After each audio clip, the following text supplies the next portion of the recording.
there's a whole lot of brothers who are Muslim in here and sisters, as well as Hebrew Israelites, because these are not you. For the first time, this is a story from when we were blessed to present to you all Reverend Phil Valentine. I had the pleasure and the blessing of traveling to the Gathering of the Masters in 2003. The night we left, Ken Bridges was assassinated. It was a very, very powerful, very, very moving day. When we got to Atlanta, it was a tornado hurricane. We drove through a hurricane in order to get into Atlanta. When we got there, we were greeted with, oh man, I mean, it was an energy undescribable, and it left a psychic imprint upon me. And ever since that point, I've been searching and studying and questing ways to create a forum similar to the Gathering of the Masters.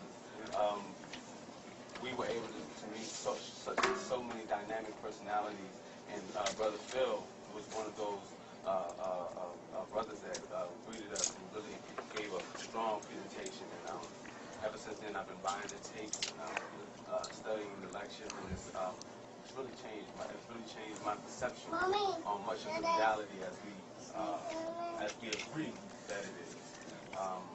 So I'm very blessed to greet and to introduce to you Reverend Phil Valentine.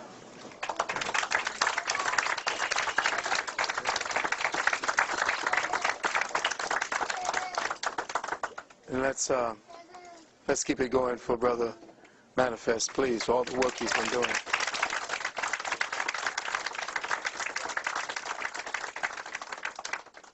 First, I'd like to give praises and honor to the Creator, to ancestors upon whose shoulders I stand on, to all the brothers and sisters in here who heard the call and made the visit.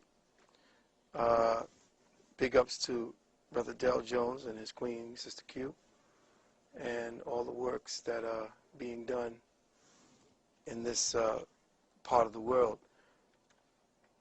Dovetailing from what the last brother was speaking about, it's right in synchronicity with the fact that I'm going to be speaking about the so-called theory, or at least an aspect of Darwinian nonsense. But I've used it to positively bring about a lesson about what has happened to us as a collective people. I am a collection of different first world peoples, from my Fulani basis to my Olmec Mayan roots, to my Spanish Moorish roots. I'm like a mutt of different energies and genetic signatures, which gives me a unique perspective on a lot of things. And I have had to battle my way through all of them. I can float through different areas of activity and not be as conspicuous. So it has allowed me, or afforded me, access to libraries and places that heretofore brothers and sisters who, if you look at my family, everybody looks African, and I'm sitting on the side here as part of the family, and it's like, okay, who are you? Well, I've always had an identity crisis because they couldn't tell where I was from, what I was. I just got everybody's genetics at once. But I had titled this lecture after a lecture that I wanted to expound upon, and I call it The Quintessence of African Spirituality and the Theological War on Evolutionary Consciousness. Now, I know it sounds wordy, but in the day that we live in, language has to be expanded. Language has to be stretched. The envelope around the perceptions that we have created for language has to be dismantled. So it sounds wordy what I'm saying, but when studied carefully, what I'm about to read to you is my heart. I don't usually just speak, because I could do that for hours. What I do is I put down a lesson plan and I read it to you. And then in the tapes, you see and hear and can rewind but it is on track. So I wanted to talk about the theological war on our evolutionary consciousness, because all consciousness, quote unquote, evolves. All things ascend from one state to the next. If there's anything that's consistent, it's change. And the problem is we as a people have not been allowed to change in accordance with cosmic dictates. As the cosmic moves forward, as we move to different areas of our solar system, as we move to a different area of our galaxy, as we move into a whole new neighborhood in our own universe, we are still locked down in one formalized, protracted form of thinking. And we are not in step with the universe at all. And that has caused us our problem. So I want to start off by saying something that was written over the temple thresholds of our great Kemetic sanctuaries of learning. And these words were written, Sia ekas, sia ek patu neteru, which means know thyself, O man, and you know the heavens and the gods. So first I would wish to thank the Creator Spirit for blessing me with the breath of life. Precious thanks to the ancestors of my beloved family, both immediate and extended. Precious thanks to my Queen Nalani, and all the conscious warriors who've supported me throughout the 30-odd years of my own personal quest to enlightenment. For those of you not familiar or acquainted with me, I work in the community. I am a doctor of hygienic sciences. I am a doctor of naturopathic medicine, a clinical hypnotherapist, and a doctor of arcane sciences and metaphysics. For the last 30 years, I could consider myself to be a metaphysical health activist. Presently, in this incarnational cycle, I am an agent working for the Department of Eternal Knowledge and the Bureau of Higher Wisdom and Intellect. It's but, about 25 years in working towards this particular place that I am. And it's because of the ancestors' great works throughout my adult life that I have sought to emulate much of the brothers and sisters that were talked about here. To follow in their ways, to say the things that they said a little differently and in the times. I have sought to open up possibilities for exploring more scientifically practical applications for our ancestors' spiritual and metaphysical teachings, to conduct an in-depth analysis of the arcane treasuries forged by the architects of our collective African consciousness, what I have come to define as our dark matter consciousness. And this is the focus of my contribution to the Happily Natural World family today, to illuminate our real African history and to clarify our real African present and future. And for those of you who don't know me, real is all I do. And what we're about to do and what we're about to present is going to be as real as it gets.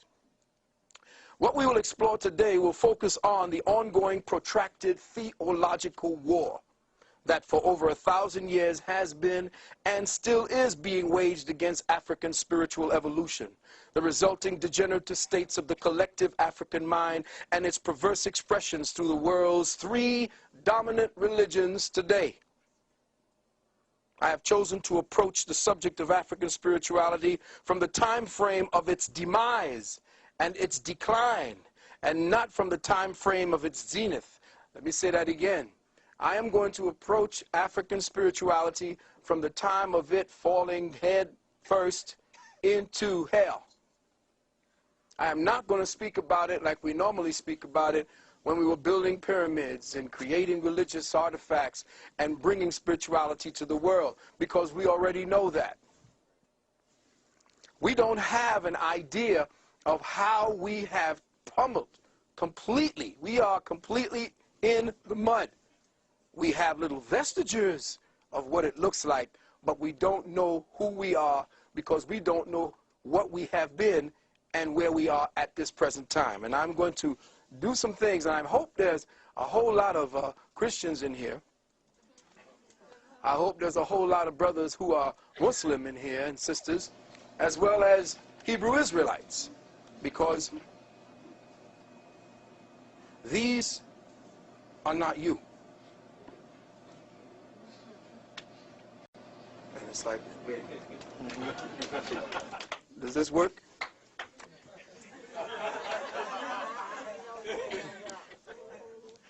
I thought the day would be better served and have a greater impact if the focus were placed on how African spirituality and all that entails was systematically dismantled as the world's primary conceptual construct of reality.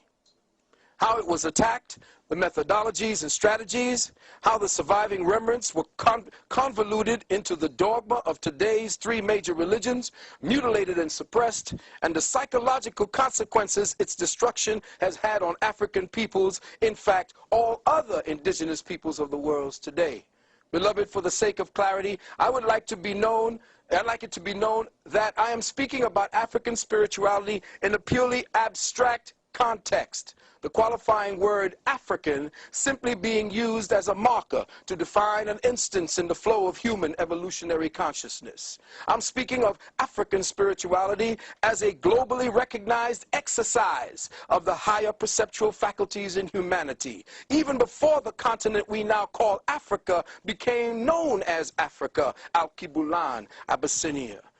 So my account of the attack and the erosion of African spirituality on this planet begins approximately 2,264 years ago, circa 264 BC, in accordance with the Europeans' Gregorian time frame, with a man called Ptolemy Philadelphus, a Greek who ascended the Kemetic throne after its fall to Alexander of Macedonia, who tried to make restitution for the carnage and destruction of his predecessors by rebuilding the Kemetic libraries and schools.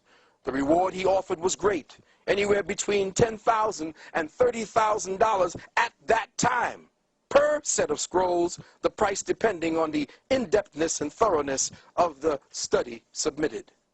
Those who did not commit their philosophies or give their philosophies to the scrolls or to the manuscripts were allowed to dictate their stories to scribes, who meticulously wrote them down and logged them into the library. Many duplicates of each scroll and manuscript were also made for distribution to other libraries and schools that Ptolemy planned to build, which unfortunately never happened.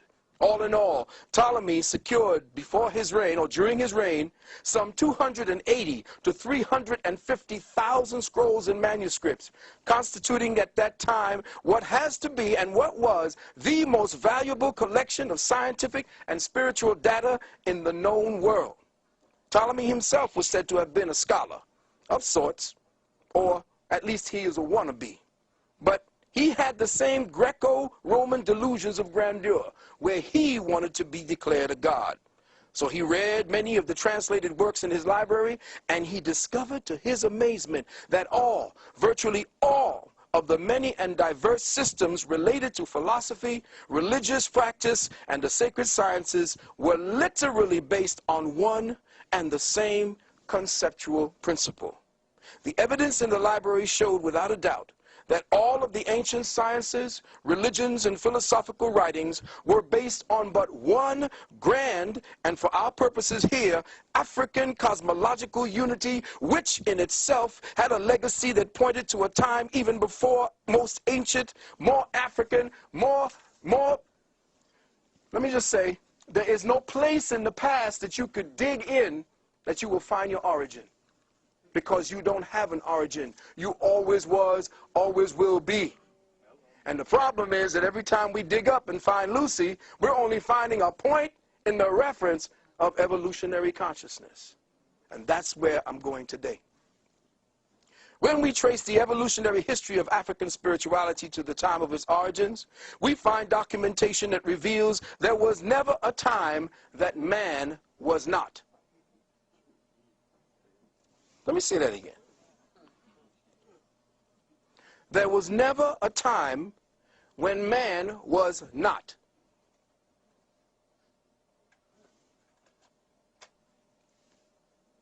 That long before there was an Africa, an Al-Kibulan, in a time when the continental masses of earth were once joined into one great land mass, called in several ancient texts Pangaea and Mu, ancient stone tablets, scrolls, and manuscripts hidden within the underground vaults of the Vatican and in the vaults of major European and Arab-controlled museums say that the earth was once inhabited but by one people, us, from one source, Sirius Mu, whose remnants can be found in the floors of the Atlantic Ocean, under the ice of the Antarctic and the North Pole, in the waters off Cuba, in the waters off the Gulf of Mexico, and in central China, as well as off the coasts of Japan.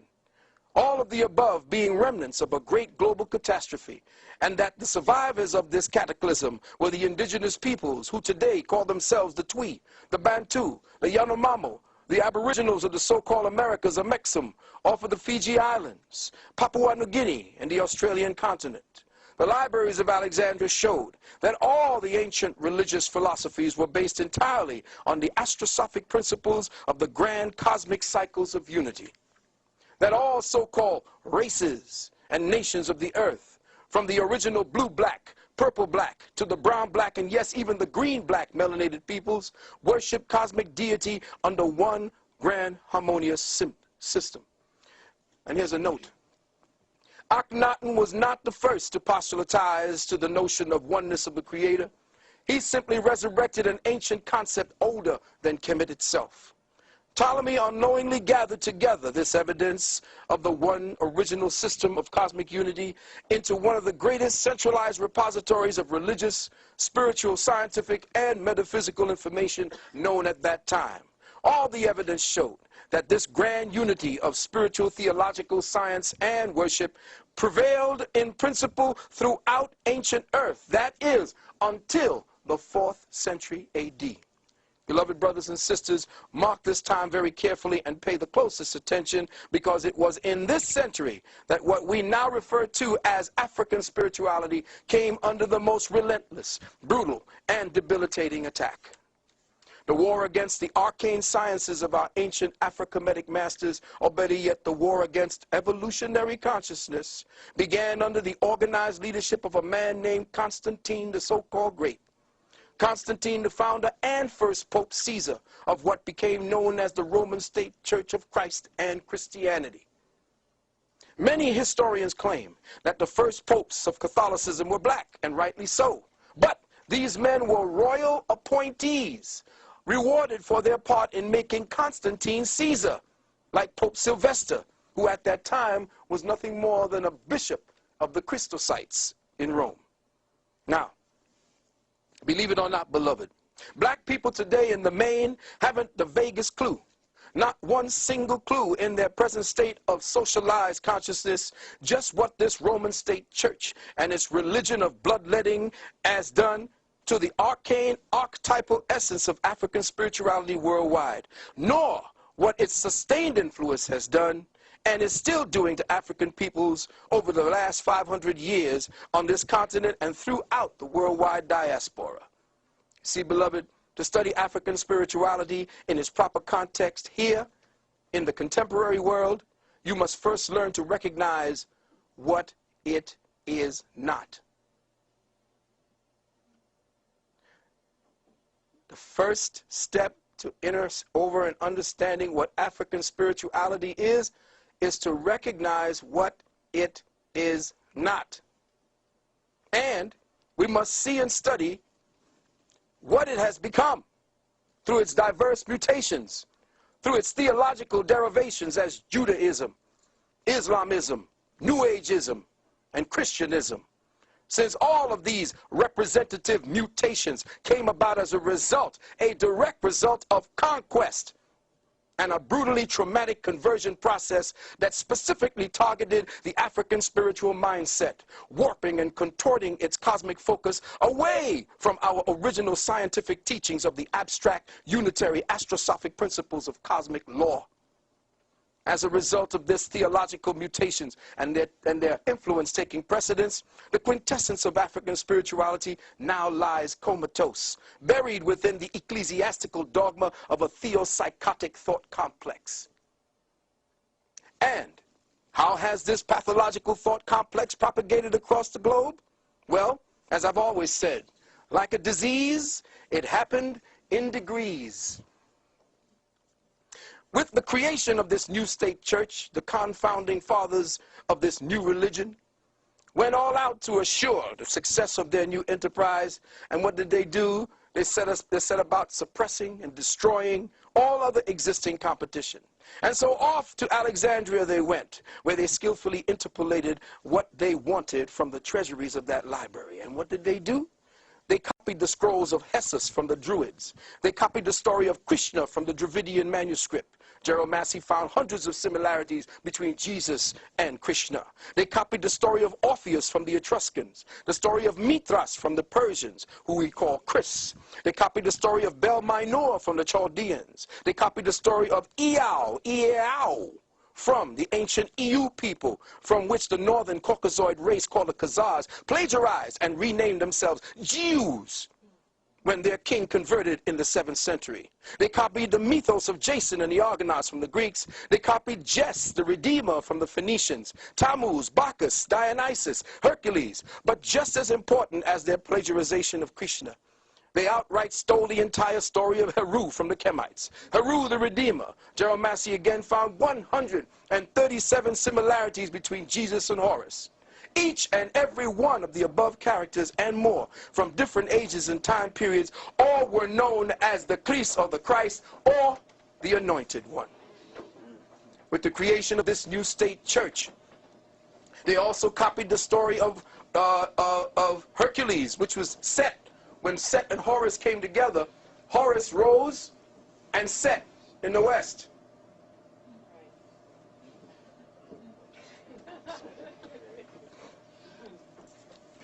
Yes, my beloved Christian brothers and sisters, I'm talking to you now. They copied, interpolated, twisted, and outright distorted all of the ancient spiritual stories on record to use as the foundational premise of a special book they were preparing, their in-house manual, a book that was to become known in the Greek as the Helios Biblios, the Book of the Sun, more commonly known through its Protestant translator and editor, one Sir Francis Bacon, a.k.a. William Shakespeare, Edward de Vere, as the King James Version of your daily Bible, or your Holy Bible, or your Holy Babble. Now, to make their distortions of the African spiritual sciences less conspicuous and less recognizable to the more diligent inquiring minds, they made the Bible into an ingeniously well-crafted work of, listen carefully, fables factualized, allegories literalized, symbols personalized, drama historicized, and cosmic forces anthropomorphized. Let me say that again. This is all your Bible is.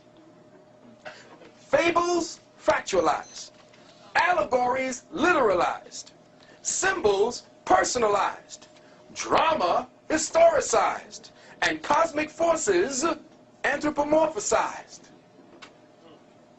With skillful hands, the Roman scribes perpetuated monumental changes for the purpose of destroying any connection of the origins of their works and the origins of their saviors to the myths, allegories, fables, and symbols of our ancestors' spiritual sciences. Now listen carefully. Some of the most conspicuous changes made to the ancient tenets of African spirituality through the principles of unitary law were: the S-U-N of the universe became the only begotten S-O-N of God. John 3:16. The 12 celestial gates, or metaphysically speaking, the cosmic grid of Earth's third density space-time consciousness zone, called the 12 signs of the zodiac, became the 12 apostles of their gospel Jesus. Don't hurt nobody. 3.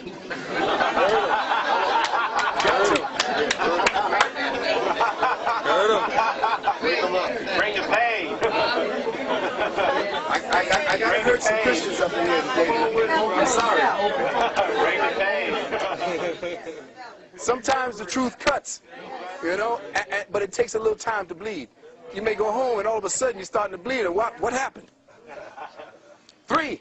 The Afro-Kemetic and Dravidian principles of the redemption of man through the reincarnational cycles were ordered removed from the spiritual literature of the Bible. No longer would redemption through cycles of physical rebirth, where the soul undertook its own personal, deliberate, biospiritual effort to transcend, where the human mind would use its focus, intent, and attention to alchemically transmute the cellular molecular genetics of the atomic temple through the disciplined retention of the man's sperm seed and the disciplined retention or stopping of the monthly loss of vital blood essences and eggs by the woman. No longer would this eternal science of the ancient masters constitute the higher paths to personal redemption. No, no longer. Instead,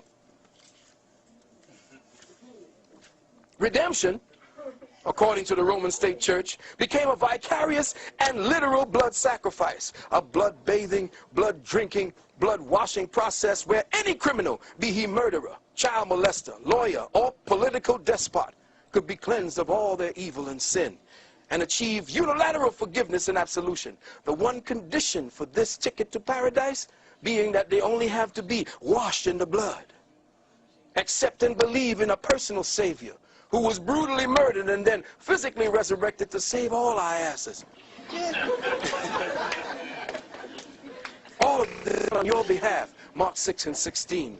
Revelation 1 and 5. Now forgive me for interjecting at this point, my beloved brothers and sisters, but if you were to look carefully and examine the underlying logic, listen carefully, the subtextual mindset behind a belief and doctrine, you just have to ask yourself logically, is it any wonder why black Afro-Americans, Negroes, niggers, the majority of which are Christians, in fact, all black descendants of the captivity haven't yet received 1 red cent in reparation? It's simple. Let's connect the dots and see why. By black people, Negroes, accepting the doctrine of vicarious atonement. Vicarious atonement means somebody else save your ass. Just worship and believe, and you will see the kingdom. Because God, Jesus, got your back. By accepting the doctrine of vicarious atonement and accepting this belief structure as your own, you have not only denied the very existence of your ancient ancestors and your true, our story, history, you have in effect forgiven your oppressor of his debt to you. For by his acceptance of this personal Savior, the oppressor's sins against you are forgiven. And since now you believe as he does, you and Jesus have forgiven him, and therefore he don't owe you a damn thing. Now, I want you to check the science. Jesus done forgiven the white boy. You being a Christian, you forgave his ass. And now you're going to ask him, look, I forgave you, but look, you know. He said, no, you're going to get your reward afterward.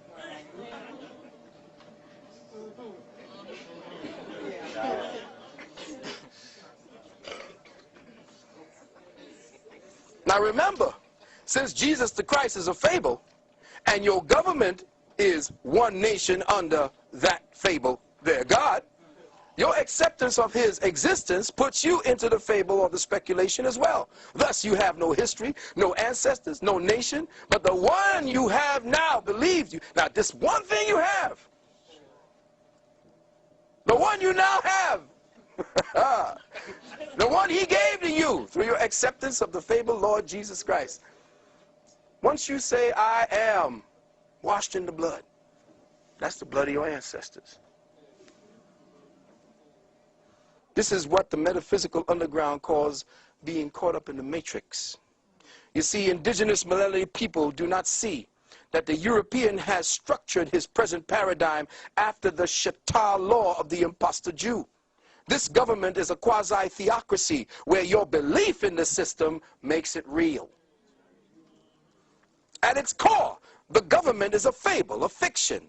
It is a direct reflection of the Roman state church fable. If you buy into one, you have automatically bought into the other. Now let's take a short look at the forming of the early church. Christian Bible says, by their fruits shall you know them. Let the church say, amen. All right now.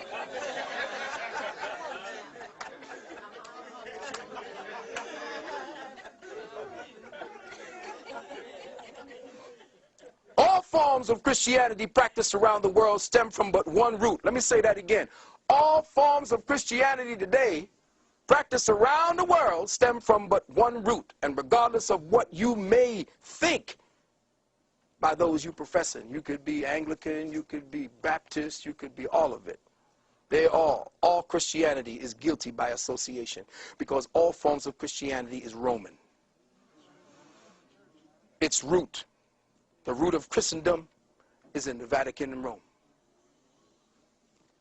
And believe it or not, beloved brothers and sisters, when the Moors fell over here, it was the Pope that gave permission for Islam to be practiced on this soil.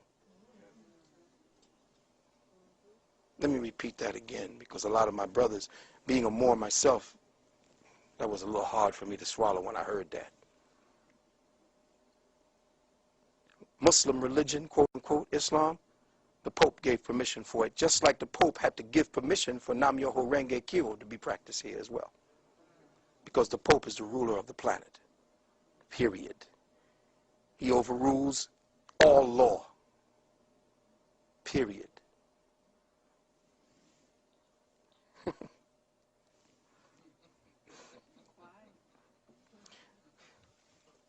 Read the history of the Roman State Church from its beginning, and you will have the most profound understanding of the entire world's affairs today. You need to see a movie called Kingdom of Heaven. Incredible movie. And that's how it's been going, back and forth. Two factions of two bastard, aborted fetuses of ancient Kemetic law fighting back and forth before one another, saying that they got the true God. Killing one another. So now let's examine some of the evidence given by those who lived around the time of Christianity's beginning in Europe. Let's go back to the scrolls and see what the people who were there at that time had to say about the origins of Christianity. Remember, beloved, all persecution by the Church of Rome written on the pages of ecclesiastical history began with Constantine and extends to the present day. In fact, the Christian emperor was the first to forbid free thought. And Christian priests were the first. Christian priests were the first. Let me say again, Christian priests were the first to burn books.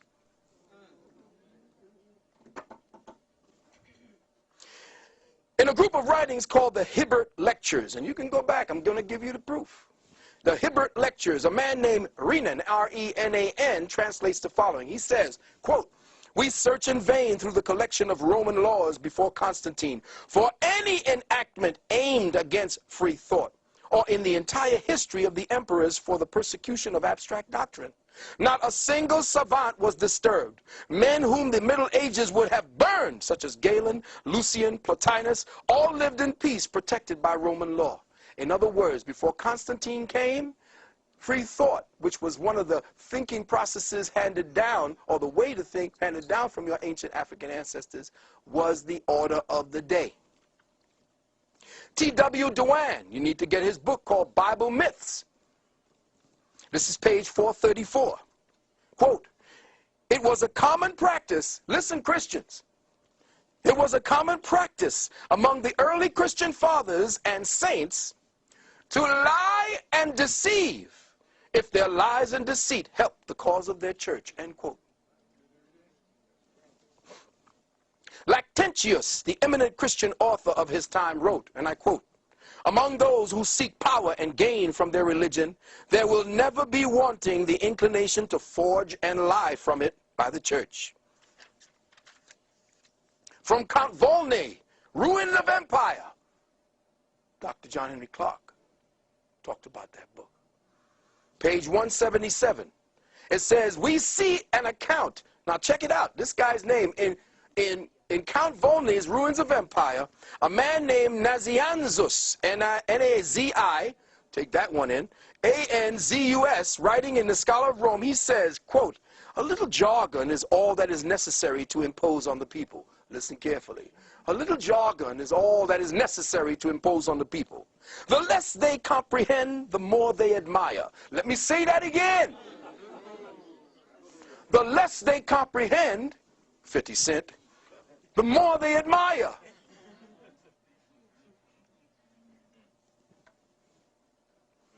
Our forefathers and doctors have often said, not what they thought, but what circumstances and necessity dictated, end quote. In Gibbon's Rome, Volume 2, pages 79 and 80, Gibbon writes of Eusebius, Bishop of Caesarea, one of the architects of the Nicene fraud that became Christianity. Quote, the gravest of the ecclesiastical historians, Eusebius himself, indirectly confesses that he has related only what might be redounded to the glory of the church, and that he would suppress all that would tend to disgrace that religion. Eusebius, he spoke of his character, less tinctured with credulity and more practiced in the art of court than that of almost any of his contemporary. What he was saying was, this sucker knew how to lie, he knew how to cheat, and make it sound truthful. Johann Lorenz von Moschayem, in his book Church History, Johann Lorenz von Moschayem, in his book Church History, Volume 1, page 198, said, quote, it was held by the church that it was not only lawful, but praiseworthy to deceive, and even to use the expedient of a lie in order to advance the cause of truth and piety.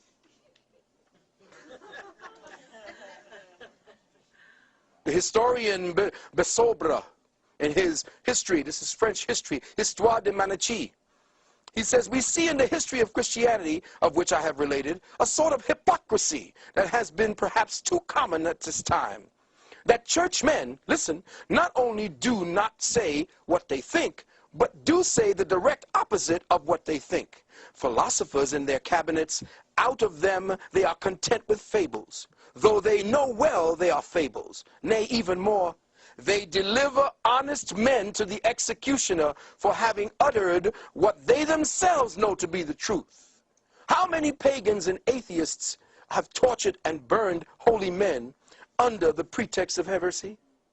Every day do hypocrites consecrate and make people adore the host or communion, though they are well aware and convinced as I am that it ain't nothing more than a piece of bread. End quote. The theologian Reeves, in the Apologies to the Father, in a book called the Stigmata, or the Syntagmia, says, quote, it was a Catholic opinion among the philosophers that pious frauds, let me say it again, pious frauds were good things, and that the people ought to be imposed upon in matters of religion. Again, from the Syntagmia, quote, he purposely wrote these in Latin, that it might serve for the instruction of the clergy only, and not come to the knowledge of the laity or the people, because too much light is hurtful for weak eyes.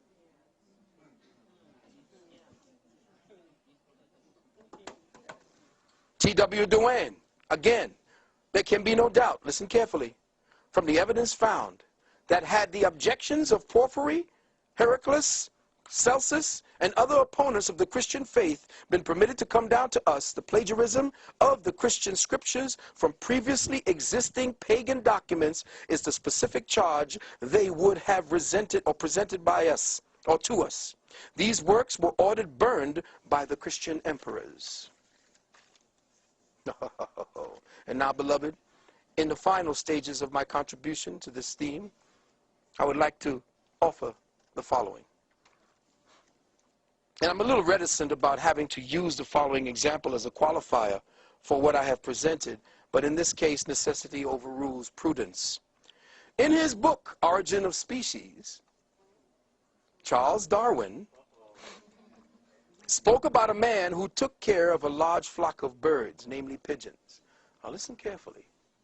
I want you to listen very carefully. I want you to just put aside, well, you can't help that, because if you're really listening to me, you're not thinking. You know that? Do you know how you can stop your thinking? By learning. Learning stops thinking. Let me say that again. Everybody want to go into all kind of meditations? You don't need to go into home and all that old nonsense. Just start learning. Because right now you ain't thinking. Think about that.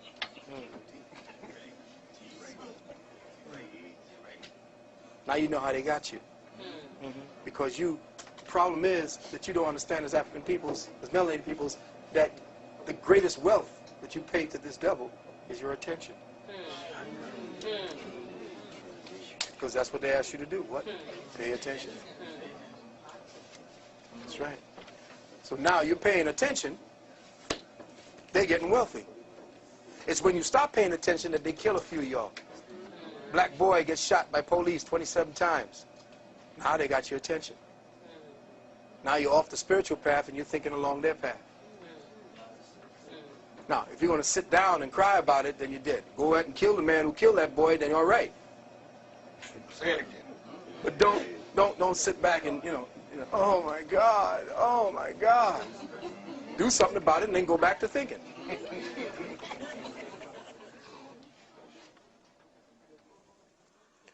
In his book, Origin of Species, listen carefully now, Charles Darwin spoke about a man who took care of a large flock of birds. They were pigeons. These pigeons were distinguishable by what appeared to be an infinite variety of ornamental designs. They were all types, every shade of subtle blues, subtle greens, blacks, and grays. All were adorned with a wide variety of marks that elegantly characterized their individuality. Now, this bird handler gathered up his colorful variety of pigeons and took them out to a deserted island way far from his home and released them into the wilds, where these birds settled in and began to establish a colony. After 10 years or so, the bird handler returned to the island, and to his surprise, he finds that something amazing has taken place. The blacks, the browns, the grays, the iridescent greens, the iridescent blues, the stripes, the spotted, the ringed, the striated feathers, varieties, and beautiful, beautiful ornamentations of birds he released into the wilds had all but disappeared. All of their children had metamorphosized into this slate, dark blue generational type, each of them with a monotonous black ring that repeated itself on every one of their wings. All of the beautiful variety of iridescent colors, patterns, and designs in their feathers and characteristics completely disappeared. Now, in staying consistent with this theme, Darwin also made mention of the characteristics of the cultured rose and the cultivated strawberry. How, when left unattended, they shrank back and degenerated and reverted back to an appealing shrub and vines and weeds. This devolutionary process he called the principle of reversion to type. Now, beloved, let's touch upon that theme. These examples may be construed in many ways, but for our purposes, there can be only one interpretation. The feather characteristics of the nurtured, cultivated, cultural birds are symbolic of the culture-centric expressions of African spirituality that were perfected within the confines of a self-actualized, self-cultivated, self-contained, self-enriching, self-evolving, self-correcting, self-healing, self-perpetuating, self-preserving, self-regulating, self-supporting, self-sufficient, self-sustaining paradigm dynamic of consciousness, where the vast variety of feathers for Ma'at represented the vast variety of creative achievements attained by African civilizations, as with other indigenous peoples around the globe. Here we use the markings and colors of the birds as the symmetric equivalent symbolic of the expressions of African spirituality. The blacks were spiritual sciences, the yoga, the meditation, the mathematics, the mystery system. The browns were the agriculture, the botany. The grays were the sculpture and the art. The iridescent blues and greens was the alchemy, the metallurgy, the medicine. The stripes was the architecture, geology. The spotted was the astronomy, the astrology, the psychology. The striated was the art of war. All representative of a highly advanced, sophisticated, self-evolving spiritual civilization. Then it came to pass that these diverse Africans and their individually unique expressions of spirituality began to experience a series of sustained, brutal attacks for over the next several hundred years. This ongoing strategy or tragedy, eventually caused them to become traumatized captives. They were rounded up, displaced, and taken to hostile foreign environments where their self-evolving mechanisms of cosmic consciousness, their African spirituality, were systematically and savagely brought to a screeching halt.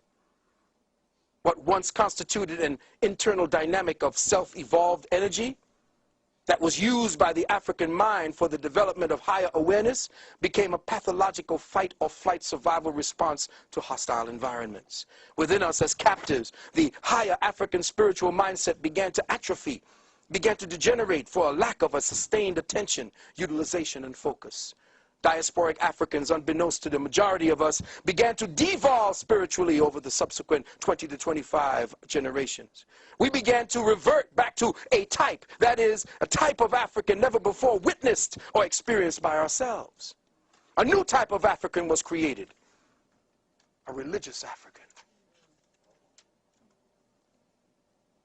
We began to psychologically metamorphosize in the hostile atmosphere of a Willie Lynch environment, which caused us to revert, or should I say convert. Let me say that again. Y'all didn't hear that. Africans didn't revert. We converted to a pathological, artificial, cultivated phenotype made in the image and likeness of our external slave master, who rewired us to self-perpetuate anti-spiritual, non-critical, non-logical behaviorisms. Beloved brothers and sisters, over subsequent generations, our pathogenic conditioning began to bear fruit. That under the psychological and genetic pruning tools of Willie Lynch, we became spiritually stultified, robbed of our archetypal memory banks, robbed of our genetic reflex to the creator spirit within us. Like the careful cultivation of the Japanese bonsai tree, African and indigenous peoples were spiritually, genetically, and creatively pruned for generations, so that our very soul's ancient association and connection to the triple black cosmic mother would systematically and continuously be diminished. Mighty oaks, redwoods, and baobabs reduced to the size of shrubs, thistles, and weeds. Anybody know what the Japanese bonsai tree is? You can turn an oak this size. All you got to do is just keep pruning it.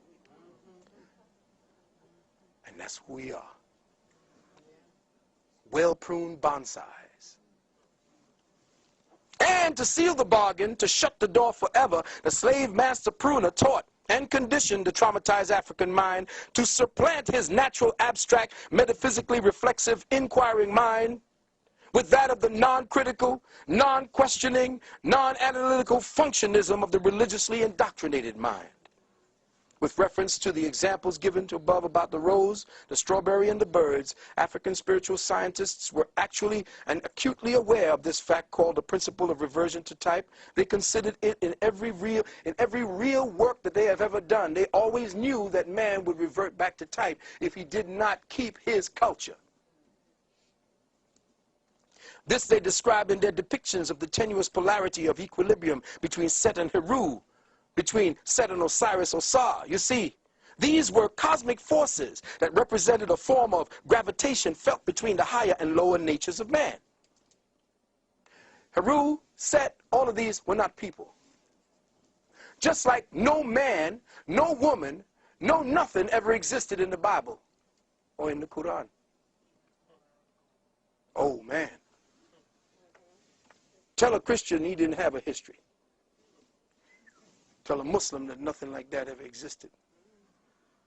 Tell a Jew that none of these patriarchs that they're talking about and gods and forces that never existed. And my own brother will kill me.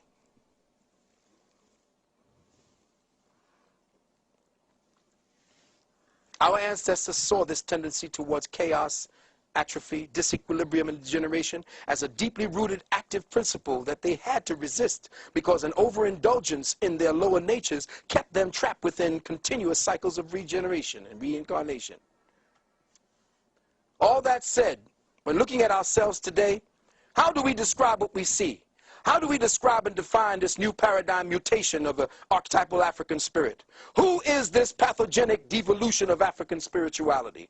Who is this doppelganger, this schizophrenic twin, now identified as a Negro, an ex-slave, a nigger, a black, an African-American, an Afro-American, a minority, underprivileged, undereducated, underclass, Muslim, Hebrew, Israelite, a Christian? All of the derogatory terminologies that we in our state of spiritual amnesia have come to claim as our own identities, terminologies, substituted for our rightful classifications as the dark matter father and mother of civilization, the cradle of civilization, astronomer, astrologer, scientist, doctor, alchemist.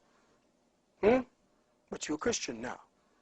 You're no longer a mason, a sculptor, a scribe, a botanist, an agriculturist, a geologist, an architect, a psychologist, a warrior, a Kemite, Kushite, Ashanti, Dravidian, Olmec, Mayan, Moor, Twi, Bantu, Zulu, Yamakra, Yamasi, Creek, Seminole, Sumerian, Atlantean, Lemurian. You see, beloved brothers and sisters, today religious-minded Africans and indigenous peoples, both here and on the continent, have a genuine, deep-seated paranoid schizophrenia of actually being associated with the above descriptions of our ancestors. None of y'all want to say that you're African. None of y'all want to say that you're from there. Kemite, you Egyptian? No, the Egyptians held us. They held the Jews in slavery. They even got black people in the Hebrew Israelites really believe the Egyptians did that.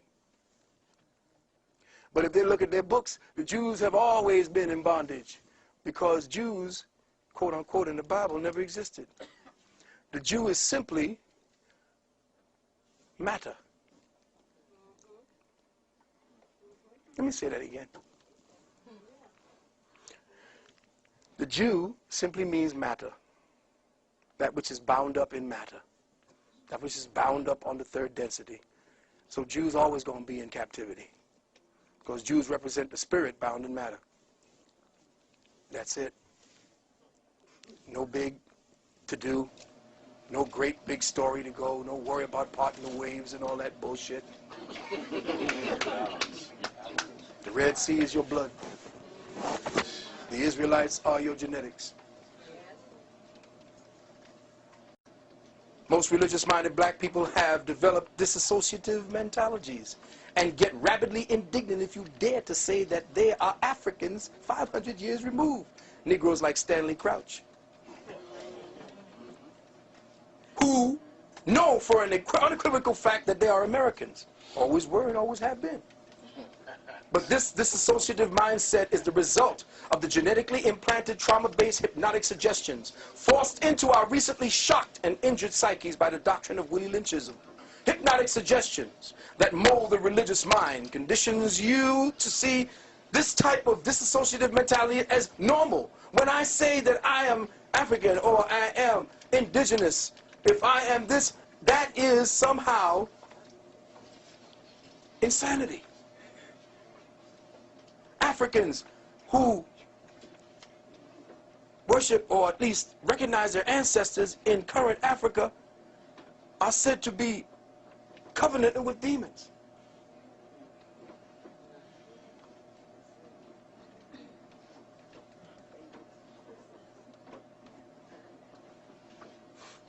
Any thought that entertains the fact that you are an orphan of African spirituality and consciousness is met with a discernible disturbance, a kind of queasiness deep in your chest and your bowels, doesn't it, Christian?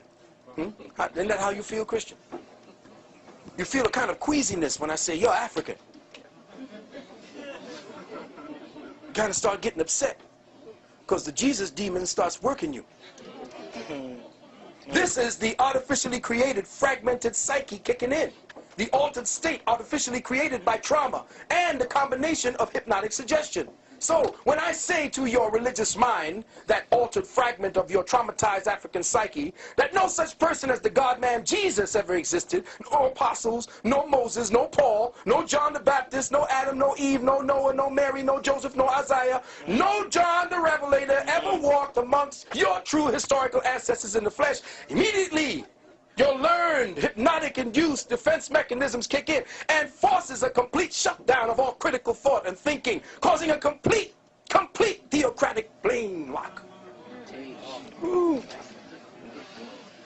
Yes. My beloved brothers and sisters, in closing, I'd like to bring 2 points. One, African peoples, in fact, all indigenous peoples, were once guided by a cosmic spirituality cultivated from an external relationship with Nature Mother and an internal relationship with Father Spirit. We mined and cultivated from within ourselves the most beautiful, wondrous, and exquisite treasures from the realms of dark matter consciousness. that still stand as eternal testaments, unmatched on the soils of North America and South America, Africa, China, Europe, in the depths of the Atlantic and the Pacific, under the ice caps of Antarctica and the North Pole, and yes, even in the semi-desolate plains of the planet Mars, and on to the moons of Europa and Titan.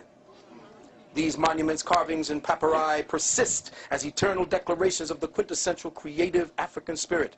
But brothers and sisters, what in the Creator's name have you erected since? What have we created? What testament to cosmic intelligence and our spirituality have we recently etched in stone or ascribed unto papyrus? What last names have we turned? When last have we turned lead into gold? Or communicated with our ancestors, nay, with our progenitors on Sirius and Orion, now that we have reverted, or rather have been converted to a type, now that we all got religion. Brothers and sisters, language, as the brother said, is the rudimentary instrument or system for encoding the perceptual measurements of time, space, and dimension. This is precisely why our ancestors were so meticulous in their use of expressions of the letters and words and language. This was especially true of the Dogon people. In the Dogon mystery system of occult science, knowledge, understanding, and their natural evolution into wisdom were arrived at through synthesis of 4 psycho-spiritual principles of attention and discernment. These 4 psycho-spiritual principles were called the Giri-so, the Beni-so, the Bolo-so, and the So-dai. The Giri-so was the front word, the Beni-so was the side word, the Bolo-so was the back word, and the So-dai was the clear word. And what's happening today is you only know how to learn the way the white man taught you, with the front word. That's why our brothers and sisters started saying, you frontin'.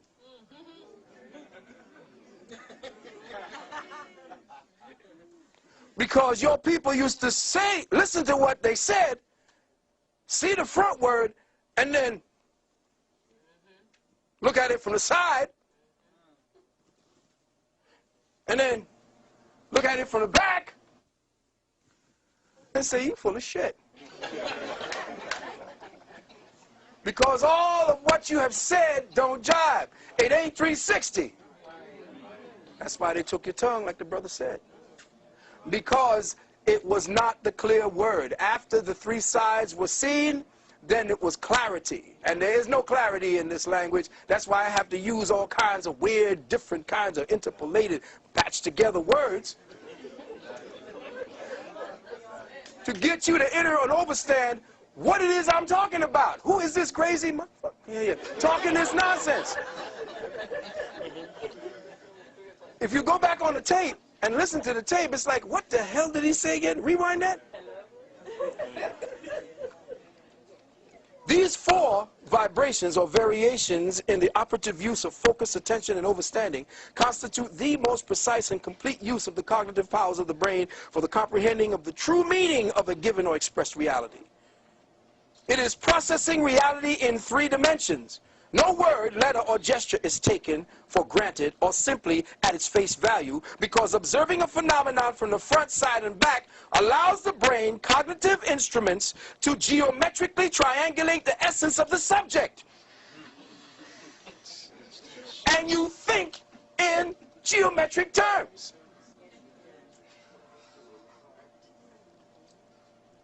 So you get a depth of word beyond the observed and into the intuitive. And you know what they say, you got to get into it if you want to know what it really means. Well, your ancient people spoke intuit language. And now because you're religious and you got to stand up there and listen to a man who is talking for you so you can get into heaven.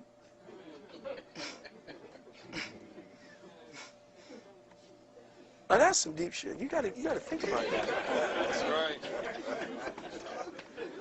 You have to have a small amount of insanity, and you have to really be thinking about giving up everything to really pass over and sit there and really listen to a man spouting words about a man you ain't never met, first and foremost, that is white and blue-eyed and sitting up there in front of you. him saying to you that this devil is going to take you in there. You know what? I'm going to tell you all something. May I? I'm going to try to slip past here. And I'm going to say something that scared the hell out of a few people when I said it the last time. Your first redeemer, if you want to stay within that pantheon, was Lucifer. I told you Lucifer was your first redeemer. Now, I told brothers and sisters that as soon as a cracker tells you to run from something, run to it. Why do they hate this man so much, this entity so much? Why do they hate Lucifer? I wanted to know. That's why I got kicked out of the Bible. When I was a Catholic, I got kicked out of, get out of the Bible study class. Lucifer was supposedly this beautiful creation. From the hand of God. God took the time to mold this bad boy. And now we're supposed to run from him.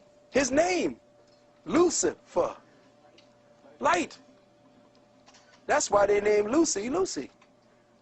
Because it shined a light into a past that the cracker never had, never knew. And the first name was not Lucy, L-U-C-Y, it was L-U-C-I. That was the first spelling before they changed it. Lucifer, and here I am talking to the devil, so I know y'all going to tell me I'm damned to hell. Lucifer was your first redeemer. How was he your first redeemer? He was your first redeemer because he came into the garden and got you all out. Got us out. You mean he took us out of the garden, the beautiful garden where everything was perfect, where everything was going on. I had my woman, I had my food, had my apples, had my trees, had the animals at bay and all that, and he came and got me out of that. Why would I want to get out of that? Because you'd have died in it, fool. Adam was in perfection. If everything is perfect, it's dead. It's in stasis. There is no movement. So Adam had to be kicked out because Adam would have died in the Garden of Eden. Adam was kicked out of perfection and kicked into perfecting, which is the true perfection. So when he went out in the kingdom, he went out into the kingdom of Nod. Adam, or that which was the spark of the creator, which was the atum, left out of the unity, which was the light for the creator, and into the darkness of the knowledge of itself. In fact, the creator, being all knowledge, couldn't know itself. If you are all or something, you don't know what you are, because there are no boundaries to you. So the creator knew that it had to create boundaries to know itself. And in so doing, it created a sphere, a unitary self, one element called the hydrogen atom. There is no other element but that. You are nothing more than variations on a hydrogen theme. And that's who you are. The hydrogen was Eve, Adam, and the garden. So out of that, Lucifer comes in. And who does Lucifer come in as? A snake. The serpent is what? The symbol of what? Fecundity, fertilization, life, electricity. Because sitting in the garden being perfect, perfect. What do I do? Ain't nothing to do when you're perfect, man. It's boring as hell up in there, man. So perfection was death. Perfection equals death. When cancer perfects itself, you die, it dies. So perfection equals death. There is no perfection in anything, even in the Creator. That's why we exist. Whoa, that just takes it all apart now. Oh, hell. What does heaven look like if there's no perfection in the Creator? See, heaven is what we project it as. The Creator is still learning. The Creator keeps coming back as a child because it has the mind of a child. Let me say that again. Ye must be as little children. See, the metaphysics of the Bible is never talked about. It's never touched on, because once that happens, the threshold of the ceilings of religion die, and therefore your priests die. And when every priest dies, when the last stone of the last church falls on the last damn priest, humanity will rise.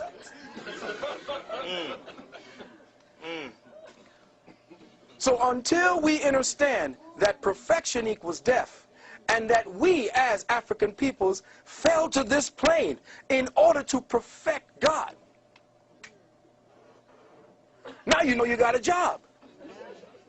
Before you thought you was unemployed.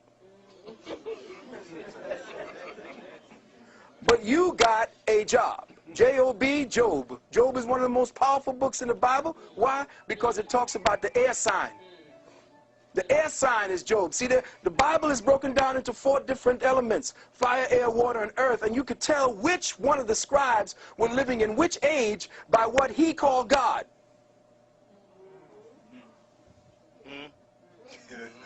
See, the Bible is slick because it's a composite of over 350,000 years of information. And you thinking that it's just some cracker or some big bearded old white man writing down something for the Jews. The Bible was written in stages over thousands upon thousands of years. And when you see in the age of Moses, that's the age of earth, the earth age, or earth age moving into an air age or fire age, because that's when he killed off the cow. The cow is what? Taurus. The cow is the what do you call it? So he crashed the golden calf, which means that's the end of the Taurian age, and we're moving into the age of Aries. In some of the old Bibles, Moses came down off the mountain with horns. It's all astrology, and anybody telling me different, both in Muslim, which is Muslimism, is nothing more than Islam, I-S-L-A-M, I self-law and master, which was science, not no goddamn religion. Our brothers and sisters are lost. Religion, their minds is gone because that's a cancer. Religion was the Willie Lynch cancer seeded into your genetics. And until you close that book and we have a big bonfire burning Bibles, burning Qurans, burning Torahs, we got to get our people out of the religious mind, or else if we keep them in religious minds, the cracker going to run it from the Vatican. And let me tell you something about this war going on overseas. The problem that you didn't understand, you see, you're not looking at it from outside the box. This is not a war between governments. This is a war orchestrated by the clerics of the planet. Let me say this again. This is a war orchestrated by the high priesthoods of the planet. And I'm going to prove one time to you how that is. Back in 1996 or 96, the Vatican held a summit meeting of all the heads of all the religions on the planet in the United Nations. And they said that humanity is lost. Why is humanity lost? Because we don't have them anymore. Why? Because humanity is becoming independent. Why? Because they are becoming smart. They got their own computers. They're thinking for themselves. They're breaking off. There is no more fear of God. Therefore, no more fear of us. What must we do? Well, we must create situations that bring that fear back to them. 9/11. When 9/11 came, amongst other mitigating circumstances, when 9/11 hit, more people ran back to the churches, the mosques, and the synagogues at that time than at any other time within the last 10 years. Matter of fact, so many people were dropping out of religion that they had to go do something. When Iraq, they finally conquered, Baghdad, who did they put in as the head of the first provisional governor? An imam. Now, if you're telling me that radical Islam is running the war on terror, how in the hell are you going to conquer Baghdad and put an imam in as the head? Not unless the war is a clerical war, orchestrated from the Vatican, from the high mosques, from the high synagogues. That's where your war is. More people have been killed based on the main religion than any other warfare on this planet. All of it orchestrated from the Black Pope. These last 60 to 100 years, 150 years, the Black Pope in Rome. Not the white Pope, you see. There ain't a black man as the Pope. I'm talking about the Black Pope, the general of the Jesuits. His name is Hans Peter von Kulvenbach, a German Jew, who'd you just put into your popehood as the Count Nosferatu? What's his name? Another damn Nazi. Jew. You're watching Arnold Schwarzenegger. They're going to change the so-called Constitution, and you're going to be Sieg Heiling with your boy. You're watching the Nazification of the planet, but being orchestrated by the clerics. Religion has kept you hypnotized, making you believe God is outside of yourself. That's the secret to this age. And let me just drop something else on you. The age of Aquarius. Everybody happy the age of Aquarius is here? Oh, that's interesting. Nobody is interested in the age of Aquarius, huh? Anybody know what the age of Aquarius is? Yeah, run it to me. Ah, anything that's hidden will be known. That sounds very nice. But the age of Aquarius in the first stages is the age of faggotism. Oh, y'all didn't know that, did you? Oh, you see, y'all thinking, oh, this is the dawning of the... Everybody wants the age of Aquarius to come down, not understanding or understanding what it is. The story of the age of Aquarius goes like this. There used to be a young boy in the fields of Greece. Listen carefully. Oh, really? I know you don't like where it's going, but it got to go there. A young boy of 15, 14 years of age, tending his father's goats. His father was a Trojan warrior, a general. The goats. Listen to me. Zeus, the almighty God from Olympus, looks down upon this boy and sees that he is fair. Goes down and snatches this boy. His name is Ganymede. Snatches the boy Ganymede and takes him and rapes him continuously. You are fair. I love your behind. Give me your behind. Give me your mind. Give me your behind. So he says, oh, you've been so good to me. You've been so good to my members. I'm going to pass you amongst the other gods. So he passed him amongst the other gods. And they took him and raped him and made sure he was theirs. This young boy named Ganymede. Now, for his reward, he was given a cup. He became the official cupbearer of the god.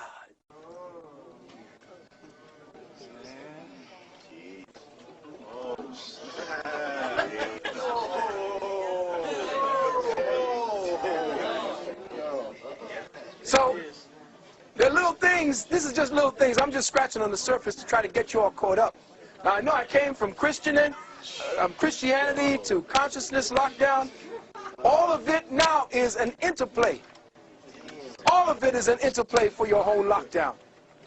As far as your health is concerned, as a doctor of naturopathic medicine, I am seeing the result of the genetic engineering coming at me every day. I know what it's like. That's why I do my best to use organic. I can't find it. Now here it is. You can tell the cracker is dealing some serious stuff with you. He's got you with tons of poison in your food, and you pay a little bit of price. But for prices with no poisons, no added shit, you pay more money.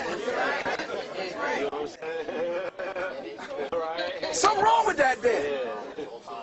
That's why we got to grow our own food and why our land. Now, did you know that back in 2004, and here's the problem with us, we're not keeping up to snuff. And this is where I hold the brother Moors, the head Moors, the old schools, the old head Moors, who kept all this shit from us.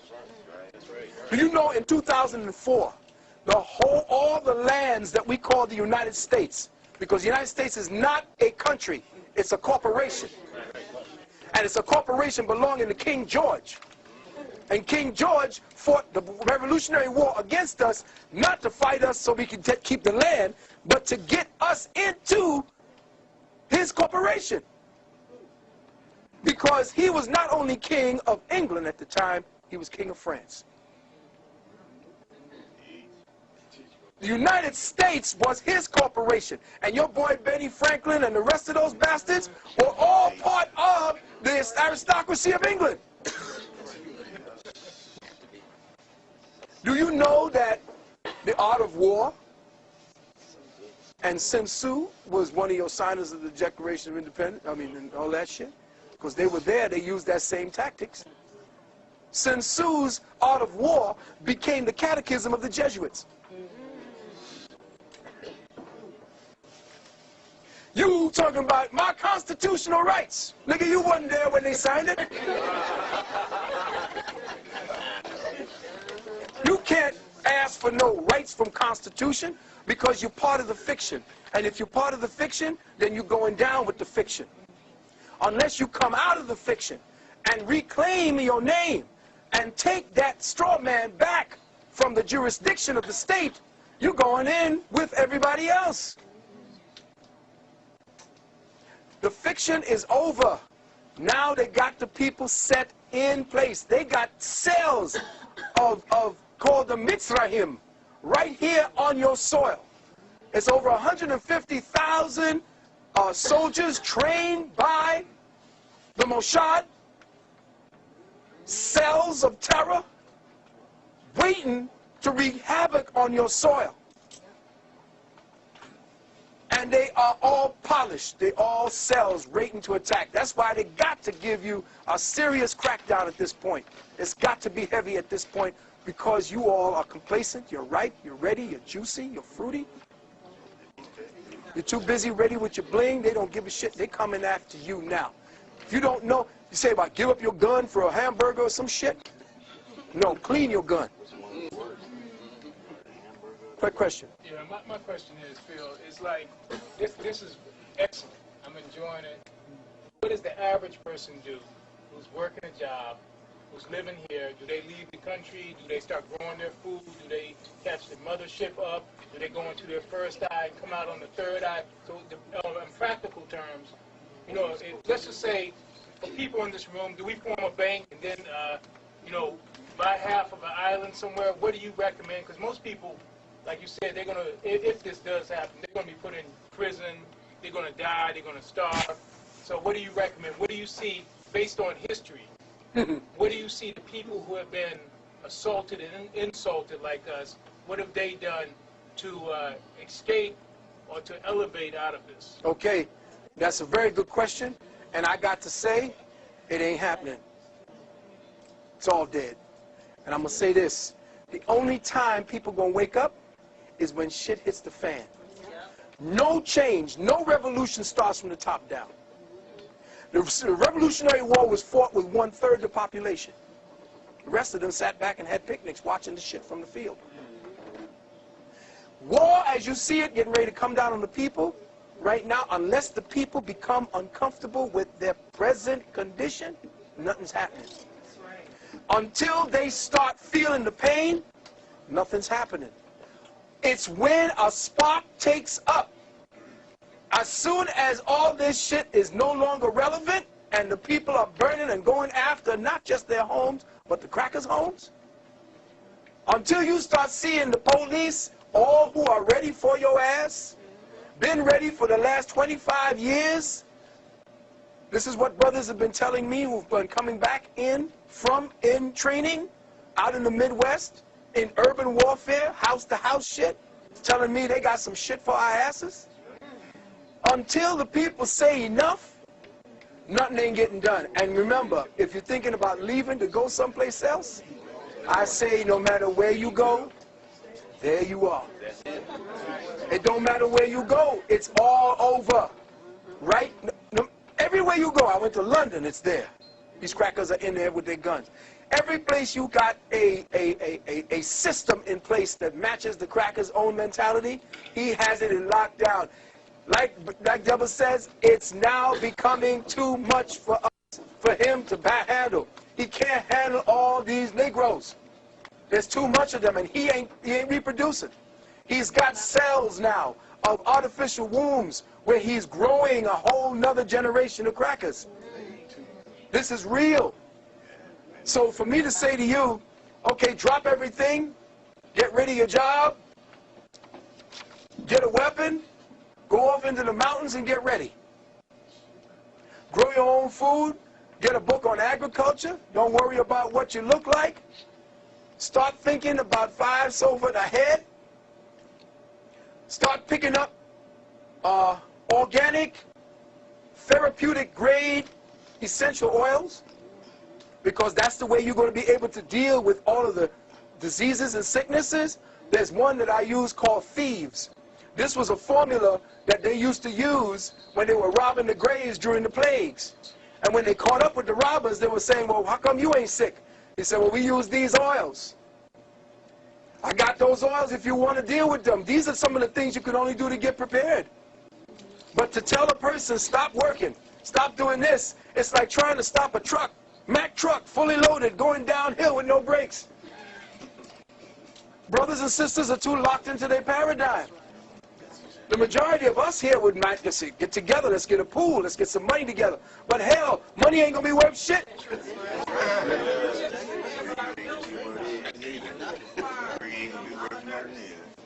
See, you more worthy, but you are more valuable than a doctor. Do you know that?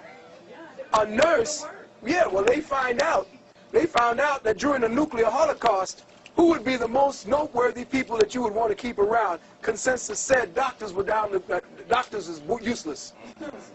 The only people that really of worth were nurses, because they know how to take care of people. The doctors just prescribe shit. They analyze and they what do you call that again? They Diagnose? No, before that. Diagnose and then they drug you. Nothing to do with healing. Somebody has something to say over here in the back. Question back there? It was you? No, it was in the back, yeah. So, like we discussing now, like Brother Henry said, we shouldn't be trying to improve the quality of life because it's all screwed up. It's all screwed up. So we should be doing, people in here should be doing rituals to end it. Well, the idea is, You know the what I'm rituals, saying? see, rituals is cool if you want to stay one place and get the place locked down. And a ritual would be to build a fence. That's ritual.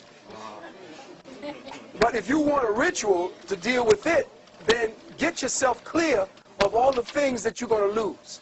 Get ready to lose loved ones. Get ready to lose your property. Get ready to lose what you thought. In fact, there's a book that I was told to tell you all about. And it's called, get this book and order it off the net. It's called Picking Up the Pieces. Now, check it out now. It's by a woman named Sorcha Faal. S-O-R-C-H-A, first word. Next word, Faal, F-A-A-L. It's called Picking Up the Pieces, a practical guide for surviving economic crashes, internal unrest, and military suppression. Yes.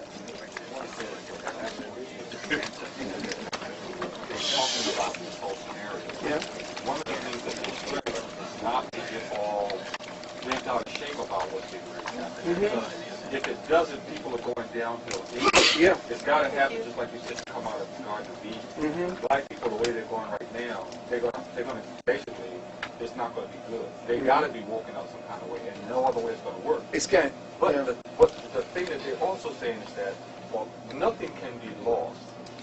Because all knowledge is stored on the other side. Of course it is. And Akashic as record. long as we maintain the ability to communicate with the other side, that, in my opinion, is the most important thing. Because no matter what happens, how bad things get, you can always go back. You can always do real technical and reconstruct. Exactly. But again, we have to keep the records intact. The reason why they are giving us the food they're giving us is to delete the Sankofa records. Remember, every time you eat, you teach your DNA. And the more you eat foods without seeds, see, if a thing ain't got a seed, it ain't got a nature. It ain't got a lineage. It may be anything. Frankenfood. Yeah. So what you're looking at is the way to destroy and delete the ability to recoup that knowledge. And that's in the food that you're eating. Here's the other thing. Next 3 months, economic chaos predicted. Currency devaluation. Overpricing on real estate. No one outside the country accepting U.S. currency. Now listen to this. You go up to a website called whatdoesitmean.com. Whatdoesitmean.com. This book called Picking Up the Pieces is a book where the author went around to all the different countries where dictators were and talked to the people who survived the dictatorship. And the people told them all the things they did. How to bribe guards is in there, and government officials. How to kill and distance yourself from the feelings. What to do, where to go, how to grow your food, where to go, how to set up enclaves of protection for one another. It's all in that book. And it happened where she went to Poland, Nazi Germany, people who survived there, Russia, parts of Cuba, where else? Over here in the United States. But all the people that had all the records of being under the very same regime you're about to come under. They wrote this book, and she said, hurry up and get it, because she don't know how long they're going to keep it on the line. So when we leave here today, based upon what we have now structured and found out, I'm giving you what I can to the brother who's sitting. I'm giving you what I can, a wake-up call. How we as ingenious Africans have always found out a way around things is that we first had to know what we were dealing with. Once we knew, then the ancestors who are there to always give us a way through. Always start beaming through. Yesterday the ancestors were there because the drums, I'm trying to write and get ready for today, and the pencil was there. I couldn't put it on the paper. I just had to stop and say, okay, take me. Do it. That's what we need. And like what brother was saying about the ritual, yes, but the ritual has to be proactive. It can't be just you sitting there lighting candles, burning, calling a couple of names. You got to seriously be dancing. You got to feel it. If you're making love, don't just be... Where the kids at? What you're doing is that you are using the sexual force, which is the force of the universe, the creative force, through the female. See, the female is the ground. She's the soil. And when you're making love to her brothers, sometimes you just blank out. And you go someplace else. And she's just a soft, nice feeling body, and you just in your own mind. That shit gotta stop. Sister, the two of you all got to sit down and face one another. You're all in love with one another, and you're really about that, because making love is about you making tomorrow, making real. The mind of the woman is a soil. Her mind is a computer mind. All right? It's a personal mind. Now, let me give you the science and the metaphysics. The female is me. The male is I. Let me say that again. The female is the personal me. The male is the impersonal I. That's why we don't really care what you be saying sometimes.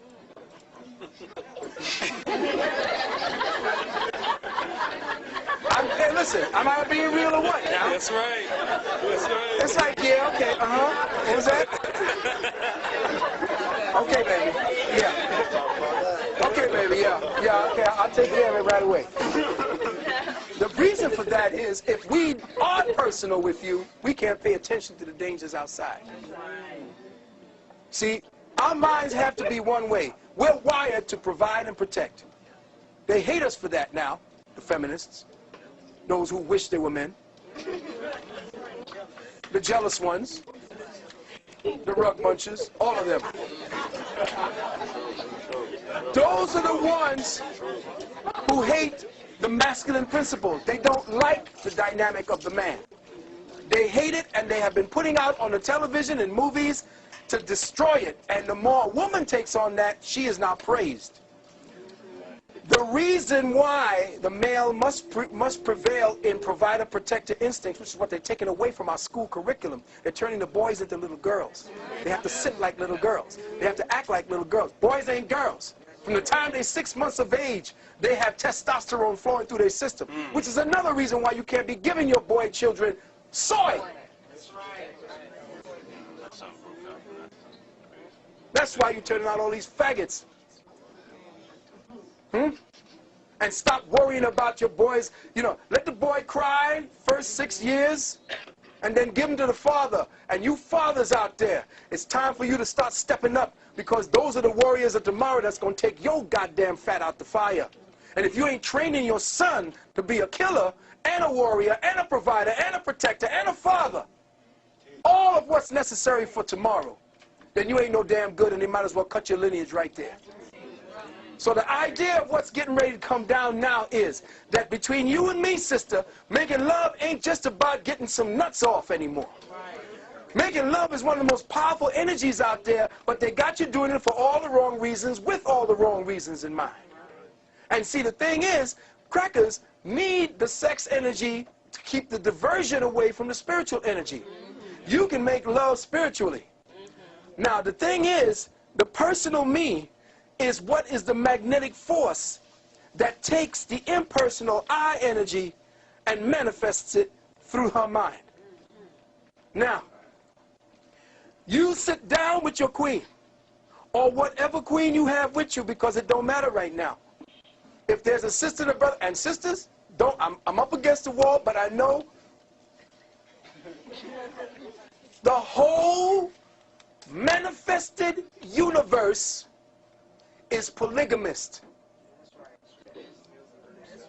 Let me say that again, sisters. The whole universe is polygamist. And the problem here in America is that you can listen on the other end of the phone to your good friend, who you call your sister, about her problems with a goddamn man beating on her, with her one child. You got a good man at home. A good man, and you love this sister. That's not African, that you can listen to her misery and crying and then hang up and then go back about your business, cuddling up with your man. If you know there's a woman out there with a child, especially a boy child, and she's suffering every day and she's your good friend, what happened to the times when you would take that woman in, sit down, and join her to your family so that that child could have a father, if he is a good man? Today we don't have that. The whole goddamn universe is polygamous. Our solar system is polygamist. The damn thing got 10 planets flying around it. One sun, 10 planets, serving all, giving his light and his seed to every one of them, warming them, nourishing them, giving them the light. And that was what Africa was about. And you forgot it. Now, let's get back to the point. When you make love to your woman, you sit down with her and you speak to her. And brothers, understand, overstand, and understand the years I have taken to study this beautiful system called female, woman. She fiends for words.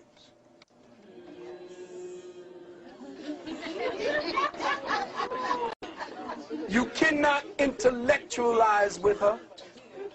Do not tell her instructions. Speak to her of the me, the personal, because she's personal. She's all about the body. Her whole body is her. She is nothing but her body, her world, her universe, her system of thinking, her system of feeling. Her whole body dictates to her day in, day out. She is her body. She is the creature of cycles. Her body tells her what to do, what to say, what to think, what to feel. If after 22.5 days, 7 days before that, the body is saying to her, come on, it's about to happen. Mood up. 2 minutes later, mood down, get away from me. What? I don't know, I just don't feel it. Just leave me alone.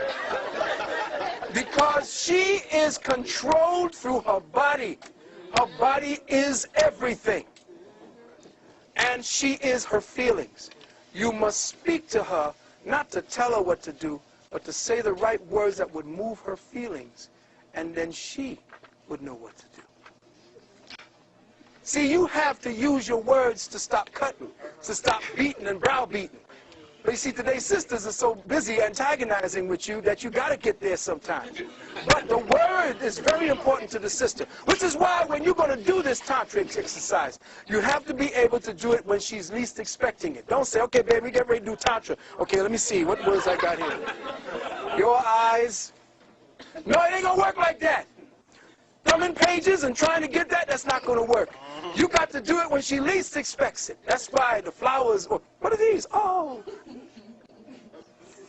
You got to switch her mind over because she is one who is into what they call multitasking, which is why she can carry 4 and 5 conversations at the same time. Here you are, brother, talking about something. You think you're manifesting some information. Boom, yes, let's stay along this line. And she's over here on something else. Wait a minute. Wait, I'm over here. I'm talking over here. Don't you remember? She's over here talking about something else. Quite comfortable.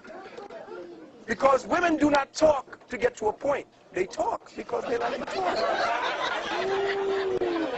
And if you come in with a point, you're messing it up. That's why they say you don't understand me, you're selfish. If you try to tell me, well, you do this, do this, do this. It's simple. No, it's not. You don't understand. Okay, I don't understand it. But understand when you're talking to her, you're speaking to a incredibly complex wiring manufactured for feelings. And so with your words, without least expecting it, your words must now come from a place in the heart. You can't, you got to come up with feelings at this point. Words got to be something that you just trip her up, something she doesn't expect. The unexpected is the way to the heart, brothers. It trips her attention. It brings her back to, oh my God, where am I? I can't find, I'm not stable. That's the way she wants to feel, completely out of control. Now, with your words, brother, you tell her to go into a place of agitation, meditation. No, you're going into meditation versus agitation, me and I. And you speak to her and you talk to her of words.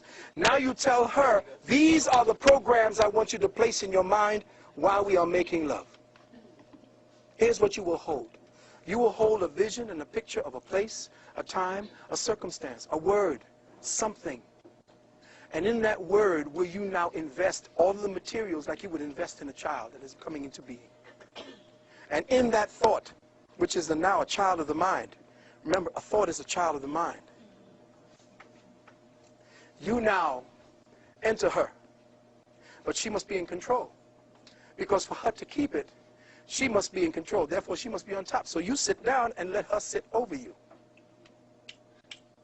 As you sit over her, or she sits over you, the Kundalini energy right above the anus, right there. You start playing with that area. Let her find the spot, what they call a G-spot. Could you imagine white people naming certain parts of the female body after themselves? The G-spot. She will find a place along the yoni, right back behind the clitoris, that little rough pad back there. When she finds that, sisters, you keep the programming that was agreed upon as you begin to feel the sexual energy build inside of your body. What you are doing with that sexual energy is that you are giving life to the thought. The more you keep the energy, this is practice, the more you, see, so it's going to be fun. So you keep the energy, sister, keep the fold, keep the focus. As it's building, you're going to start feeling it. And you can tell when they get it. Brothers, you are the scientist. You are the one that's controlling the energy in her body.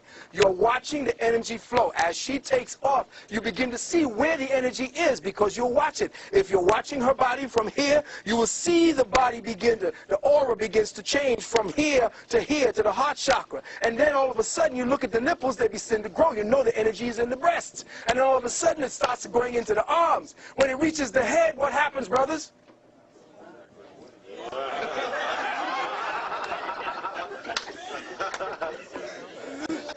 Some of them are so embarrassing. Right? But when it's in the head, then that's when you start focusing in on her, and you pull her to you, and you tell her, you reinforce the dream, you reinforce the image, the vision, and she's keeping it. Meanwhile, brothers, as you're saying this, you got to stay hard now, because two minds is not, cool, because remember, when you don't want to come, what, baseball, weird shit, don't exist. It's like, okay, baseball, cars, what am I thinking about? See, because when you're starting to think of something else, you can't keep the soldiers, at attention.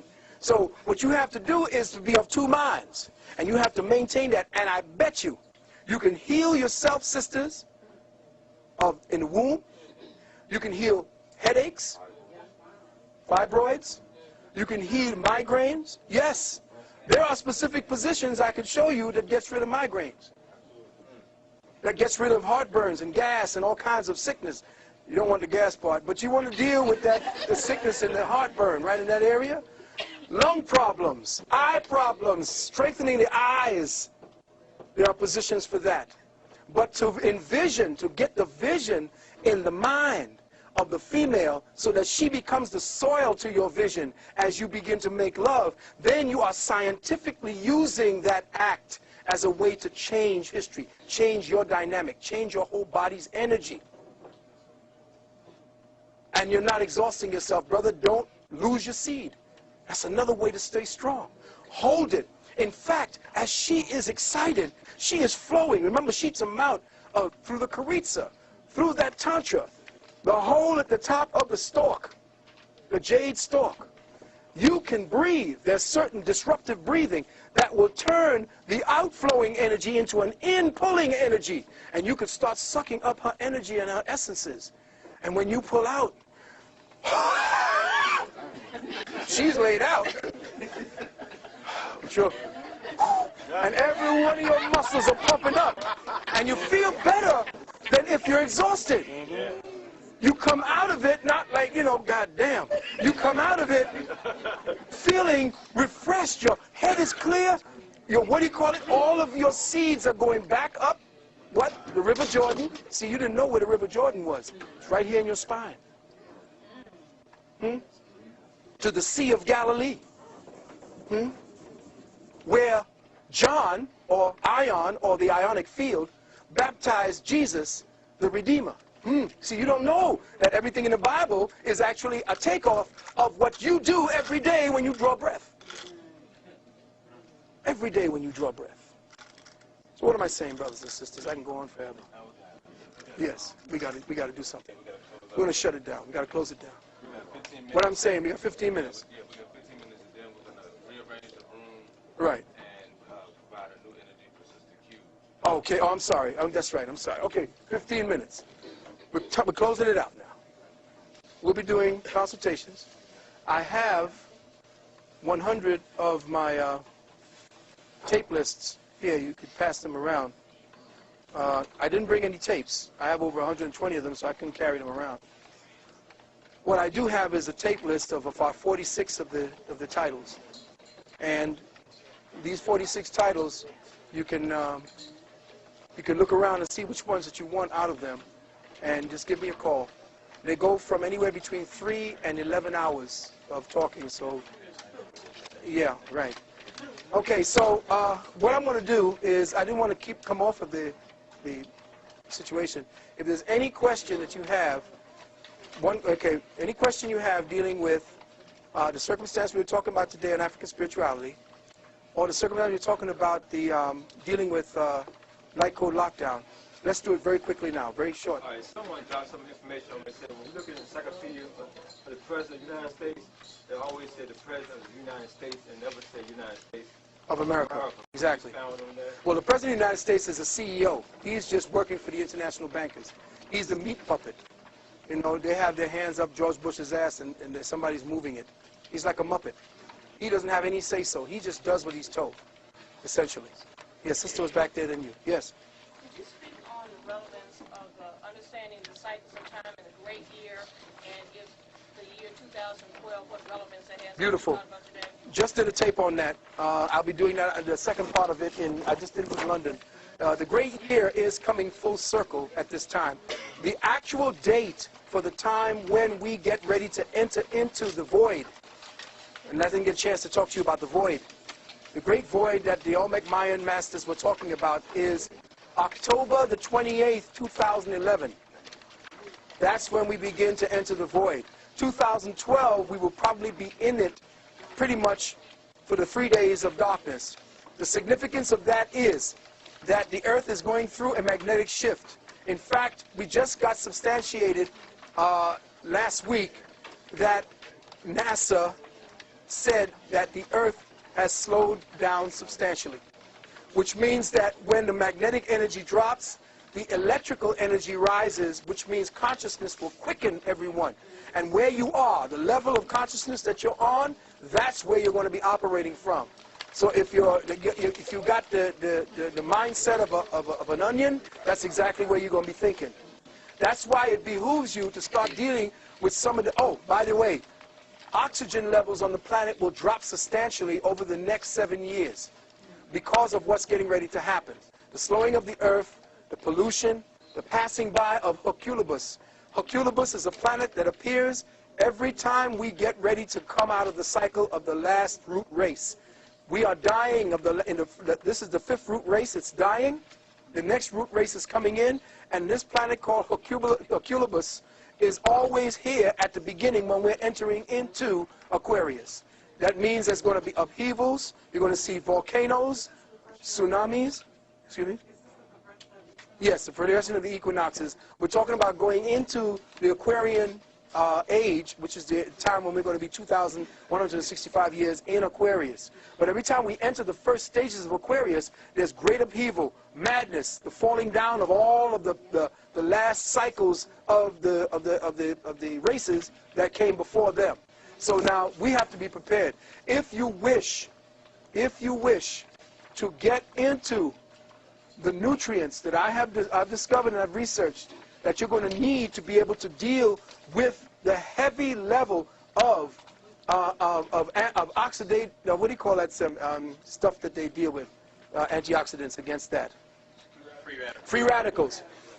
The free radicals are going to be rising on this, especially in cities. So if you want, I will give you a website you could go up to. It's called Young Living. youngliving.com. All right? If you want to peruse, if you want to order, take this number down, 816-764. That's the one I was using for me. If you want to order, put down, what's the name of that? See, I don't know too much about it because I'm not into pushing products. But you put down 816-764. That's my number. Go through it, look at it, and look for this product called Ninja, N-I-N-G-X-I-A.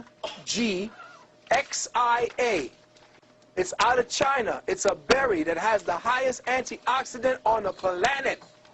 Ninja berries. It is off the chain. The government wants it, but China got it now and saying they're going to use it. It's out of China. Now, you use that number and you put down, when you order, put down auto ship, A-U-T-O-S-H-I-P. Now, you can go and get the Ninja berry, but then scan the website and look at the oils. Those oils are vital. They are highly oxygenated, clove oils, all of these. And it's pure. It's not the oils that you get that they say 100% essential oil. The essential oil you're buying today is crap. It's garbage. They tell you do not consume. This oil you can put in your mouth. You can take it directly in and highly oxygenate certain areas of your body. You need to get this done. Listen, I can only give you this. The specific materials that I can give you is last minute. I don't see you every day. I'm traveling around the world trying to get as many people in the communities aware of what's out there.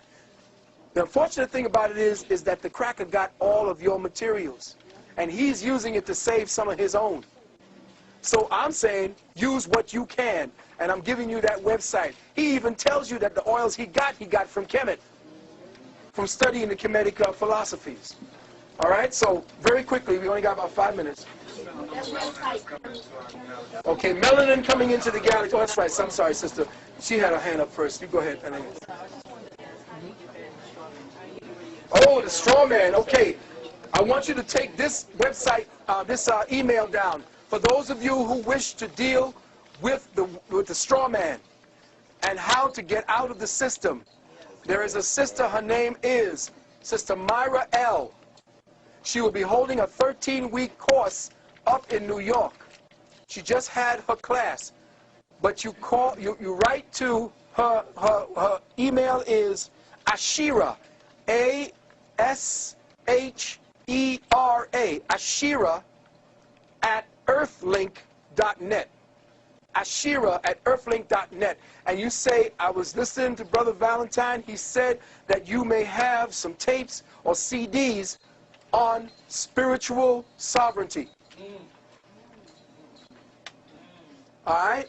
Please let me know how I'll be able to get in contact with it. Now, this course is expensive because it's going to get your ass out the fire. Whatever you can do, it's a 13-week course. See if you can get together and maybe just send 1 or 2 people to the class.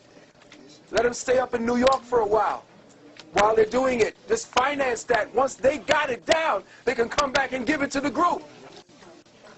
Because this sister is bad. She just kicked the judge's ass. She was dropping shit on the judge, oh man, she just waylaid them. So now, if you want the science to get out of this so that you know how to navigate, and that's what a Moor means. A Moor means a navigator. You want to know how to navigate? Talk to this sister, or at least write her, and do it like yesterday, if you want to know. Brother asked a question about the melanin that's coming into our society, our galaxy. Right now, at the edge of the Milky Way, scientists in Rome found that melanin is now coming in its rawest state into our atmosphere. And they see that the melanin is not just a melanin with a what do you call it? A design structured like a molecule. It's organic. Let me say this again. The melanin coming in from outer space, the dark matter material, is organic. It's DNA. It's the ancestors coming back. And it blew the mind of the Rome scientists, and they're now studying it. They're now studying cosmic melanin. They call it cosmids. And they're coming in right now at this particular time. One more question. If that's it? Yes, the hieroglyphic, or what we call Medunache. Yes. Can you find out more information about the melanin coming in? Uh-huh. Where can we find out? Go up and look for, it's a European site we found it at, and it's called Cosmids, Plasmids, and Fullerenes, Fullerenes. Cosmids, comma, Plasmids, Plasmids, and Fullerenes, Fullerenes. And then do a Google search on those, and it should put you into the website where they're speaking about that. In fact, they found this dark matter coming into our galaxy, and they sent up, check this out, they sent up satellites to investigate it, and guess what the satellite's name is? The Rosetta.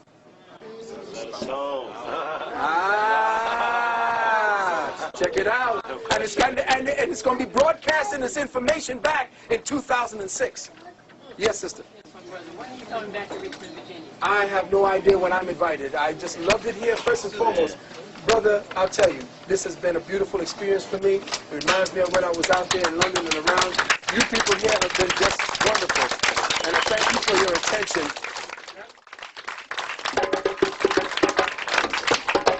Of Olympus.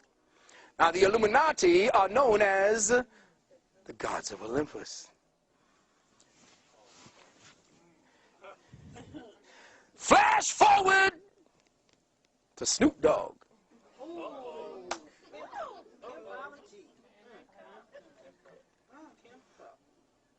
And what do you see them carrying around? The chalice and the pimp cup. Faggots all. For the man. If they ain't taking it in the booty, they taking it in the ear.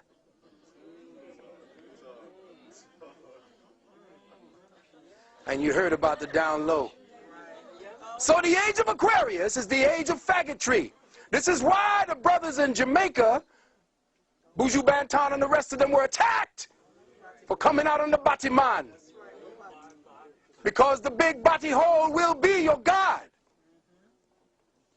And don't believe anybody who's just saying, I'm bi-curious. Brother, you're not bi-curious, you're a faggot.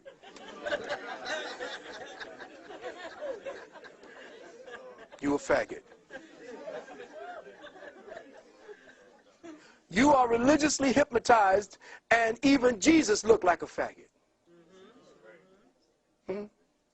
You got to understand that because of hypnotic suggestion, constantly, over and over. See, this brother has some sneakers on that's really deep. May I? Take them off for me. Let me see. Take a look at that. Zoom in on the tongue. No. No. The backward star is the star of Lucifer. It's the goat. It's the goat of Mendes. Symbol of the goat of Mendes right there. Horns with the ears. I want you to check out also. I want you to check out your, who got a Dodge Ram truck here?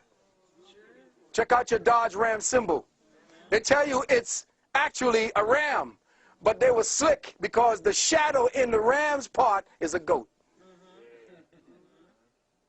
It's deep.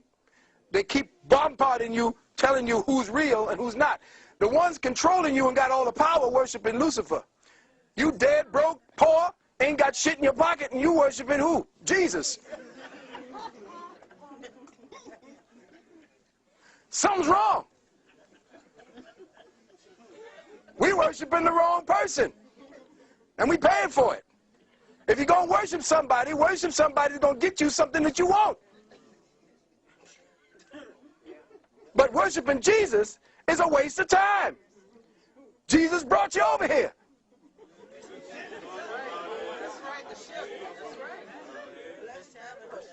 Blessed by the bishops. So if you're going to do anything, do it the other way and then give some of that money back to those worshiping Jesus. Go get it from Lucifer. Bring it back to your people. Now, I'm not saying, you say, oh, God, hell no. See, now everybody going to start sacrificing goats and chickens and shit. I'm not talking about that. I'm talking about the fact that what we have here, if I may, what we have is a problem dealing with deprogramming.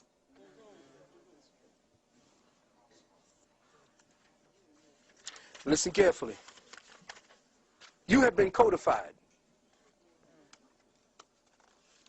Do you know that the government right now is attempting to barcode every animal on the planet? They already have half of them done. Our organic minds have been slowly acclimated to live and breathe only in virtual environments. Life is a tangible cosmic principle, and it has been digitally codified. You have been codified. Even as we speak, your consciousness is a breath away from the very digitally colonized, making it completely. A paradigm I call synthetic synchronicity has been weaved around your awareness like a perverse web of manipulated energies. This perverse consciousness web vibrates within an electromagnetic yin-yang polarity and manifests as twin dynamics. In the yin of synthetic synchronicity, it represents itself as a newly evolved species of consciousness we call virtual reality. Virtual reality has spawned its own subspecies called, oddly enough, the web, the internet, satellite cable TV, DVD, Palm Pilot, Ethernet.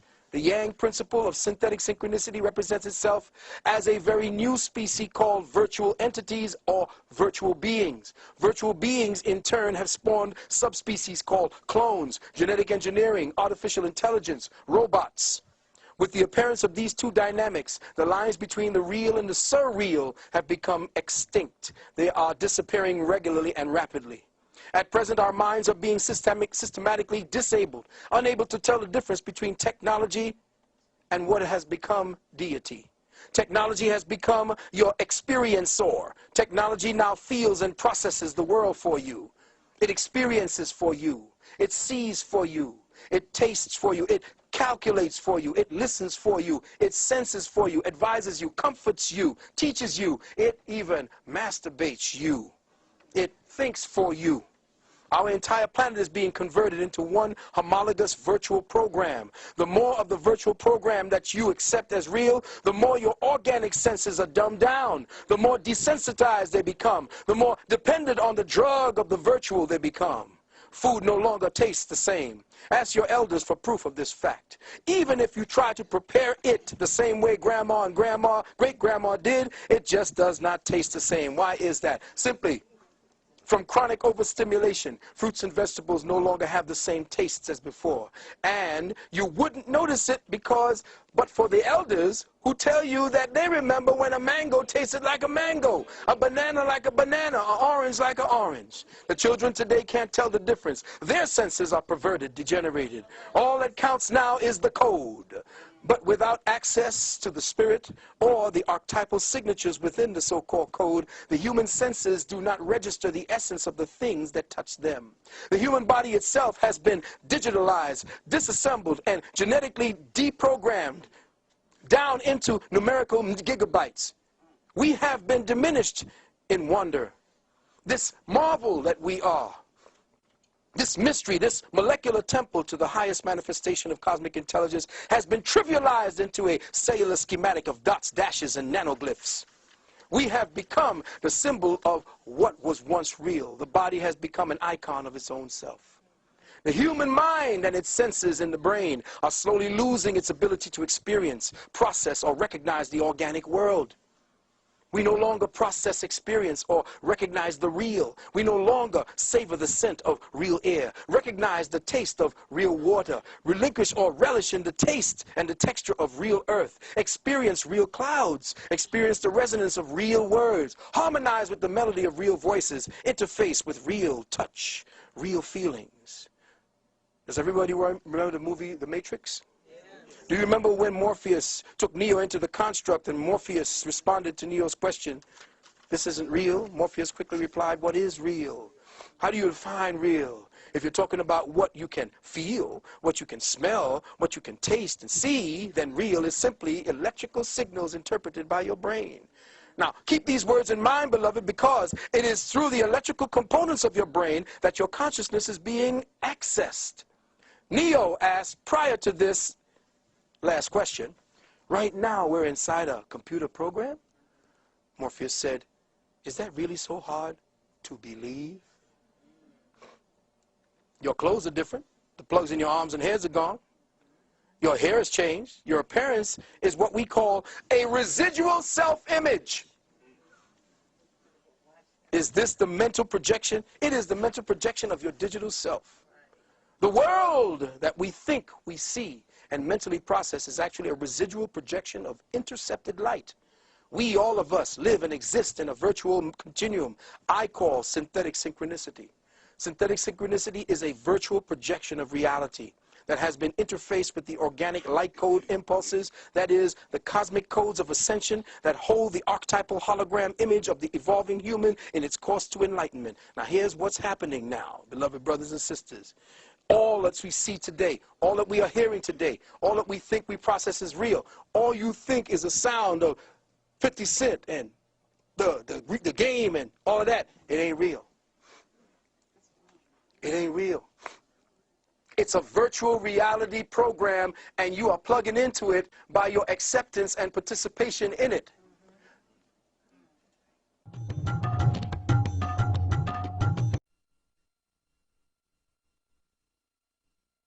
Now is not real food. See, what's happening is they have to take out what is real in the genetics of the food, because what is real is what interfaces you with the earth. The earth has your final programming. Once you interface with the food on the earth, food and eating is a form of communication.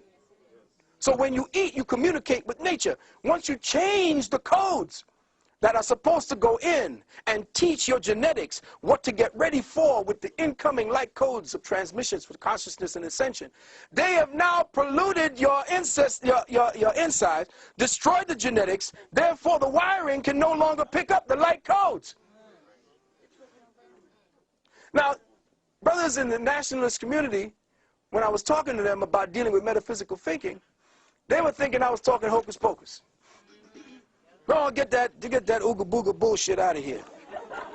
Pick up the gun and go. I said, that formula don't work no more. They got that shit checkmated. You got to come at them the way they're coming at you. These fools took science and went into your graves. Why do you think they spend so much money and time in your graveyards? Because they are studying the sciences that made you great. They, in their limited ability to process light, can only see half of it and only use it as a weapon. They can't use it to rise any further because the cracker can't go any further. He has to go further through your womb. That's right. That's right. He cannot evolve out of this particular type he is right now. He needs the black womb to get the fuck out of here. That's right. That's right. He's shut down in his own crackerness.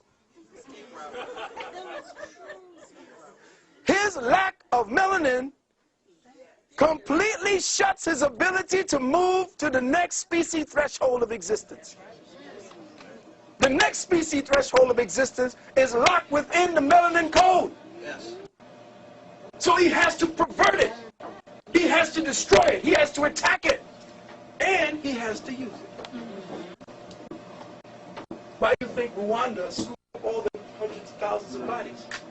Where'd they go? Wasn't no mass graves. They went down here to Langley. Some went up into the northern parts of Europe and were melted down. And I have asked, where are all the bodies through all the centuries? What happens? They are using it as a food source. Food source. See, you know, you can't look at these things and say, well, goddamn, let's just throw some. You just taking it all the way out now, Brother Valentine. There's something wrong with you now when you're talking about them eating black people. Yes. You got to remember that he cannot see beyond his abilities. His first eye, what you call the third eye, is shut down. Because it's shut down, he can't see the possibilities or the probabilities. He has to work with what he has here now. And he's following you. Every time you make music, he dissects it. He's checking it out. Every time you dance, he's writing the shit on the floor. What the fuck is that? When the brothers and the sisters began locking and popping, you didn't know. A lot of the brothers and sisters didn't know that the ancestors were saying it's time to get back and study the Medu Neter. So every time you all would lock and pop, I'd be... Got it. All right. Whoa, that's been... Oh, I didn't see that one. Because the ancestors were communicating through the young boys. And they were hitting these deformed poses that were the hieroglyphs coming through. Those were the spectroglyphs going through the untainted mind. And we were not, the spoken word came later. But I'm talking about the dance. The dance is the most organic form of spiritual expression there is. The word is calculated. The dance is not. So when you're looking at the dance, you are seeing which spirit is coming through, what it is. And when they started popping and locking, I said, the ancestors are back. Get ready. They're here. Start getting your notepads out. Start getting your translations. Start opening up your mind. Drop your religion. And reach for the sky. What happened again? When you begin to understand who you are, you lose all necessities, or what they tell you are necessities.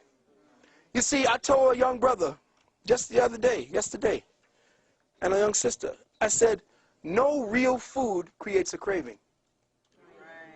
Let me say that again. No real food creates a craving.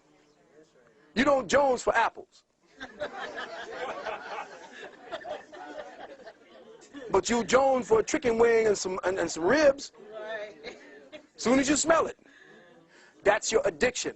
And the problem with you getting out of here is because you were in somatic lockdown. I did a tape. I talked 11 hours, so you know how long I could go. I ain't going to stay that long. I had people sleeping on the floor, still talking to them. You are in somatic lockdown. Somatic lockdown means your somatic, your body lockdown. Your physical body today, based upon Willie Lynchism, is your cellular structure is constituted of addicted cells. Your cells have been conditioned by addiction. That's how they control you. Once you create an appetite within the physical body, I control you. I got you for an appetite for comfort. Got to go home, got to have a bed, got to have your lights, got to have your TV, got to have your fridge, got to have a certain amount of clothing, got to have your makeup, got to have all of these things, and they make you want it. Once they got you wanting that, needing it, craving it, they got you. That's why I say when I was talking, Brother Dell and me were talking last night till about 2 in the morning, right, brother? We were talking about a day of absence, and then a week of absence, then a month of absence. Once you pull the plug on this cracker, he will come begging you, what do you want, nigga? Anything you can have. Just put the plug back in. Just look at me on TV some more. Watch me, listen to me, see what I do. Because once you keep doing that, you're addicted. They know you're addicted, they feed your addiction. If you don't see that the somatic body is your lockdown, this is the way they keep you in lockdown. The somatic body got you in light code spectral lockdown. In other words, white light has 7 bars, check? Those 7 bars are your consciousness lockdown. Those colors are your lockdown. Because white light has a certain amount of color in the spectrum, and your consciousness is based on white light. But white light is just but 7 variations on the wavelength theme. There's 360 degrees to the circle, which means, dimensionally speaking, white light is your jail. And the way that they play with the frequencies today through the television, because, and by the way, brothers and sisters, let me just give you a little hint right here. Somewhere up here, there's a cat's eye. If you got cable, they're looking at you. There's a cat's eye right here that they use for horizontal hold. There's a box in there where the cat's eye is contained that not even the repairman can get into. If you think pulling a plug out the wall is going to do it, forget it. If you got cable, they're looking at you. They said that this thing is so damn powerful, it could pick up the hair on your asshole while you humping on the couch.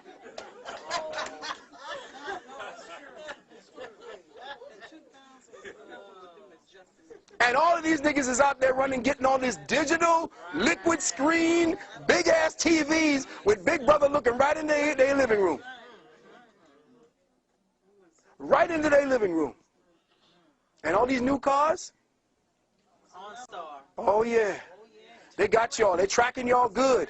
And get ready for your what do you call it card? Your national ID card is coming. And I'm going to drop this for y'all. This is a little gift I'm going to drop for y'all. Get ready for the October surprise. October surprise is that they're getting ready to sign legislation where eminent domain is that they're going to take everything you have. Why? Because the international bankers today have now called in the debt. The United States can't pay it. If you are part of the United States, they got you. This is concentration camp time, brothers and sisters. This is how they're financing the war in Vietnam, in Iraq, same damn thing. What they're doing is they're locking brothers up. And every crime has a price. The highest one is murder, manslaughter 1 and 2. These have a price to them. As soon as the judge finds you guilty, he runs in the back, calls down to Wall Street, and writes a bond on your damn case number. That case number now goes out and is picked up and sold over as an exchange. Investor picks it up. It's $4 million, say, for a murder. $4 million, the investor picks it up.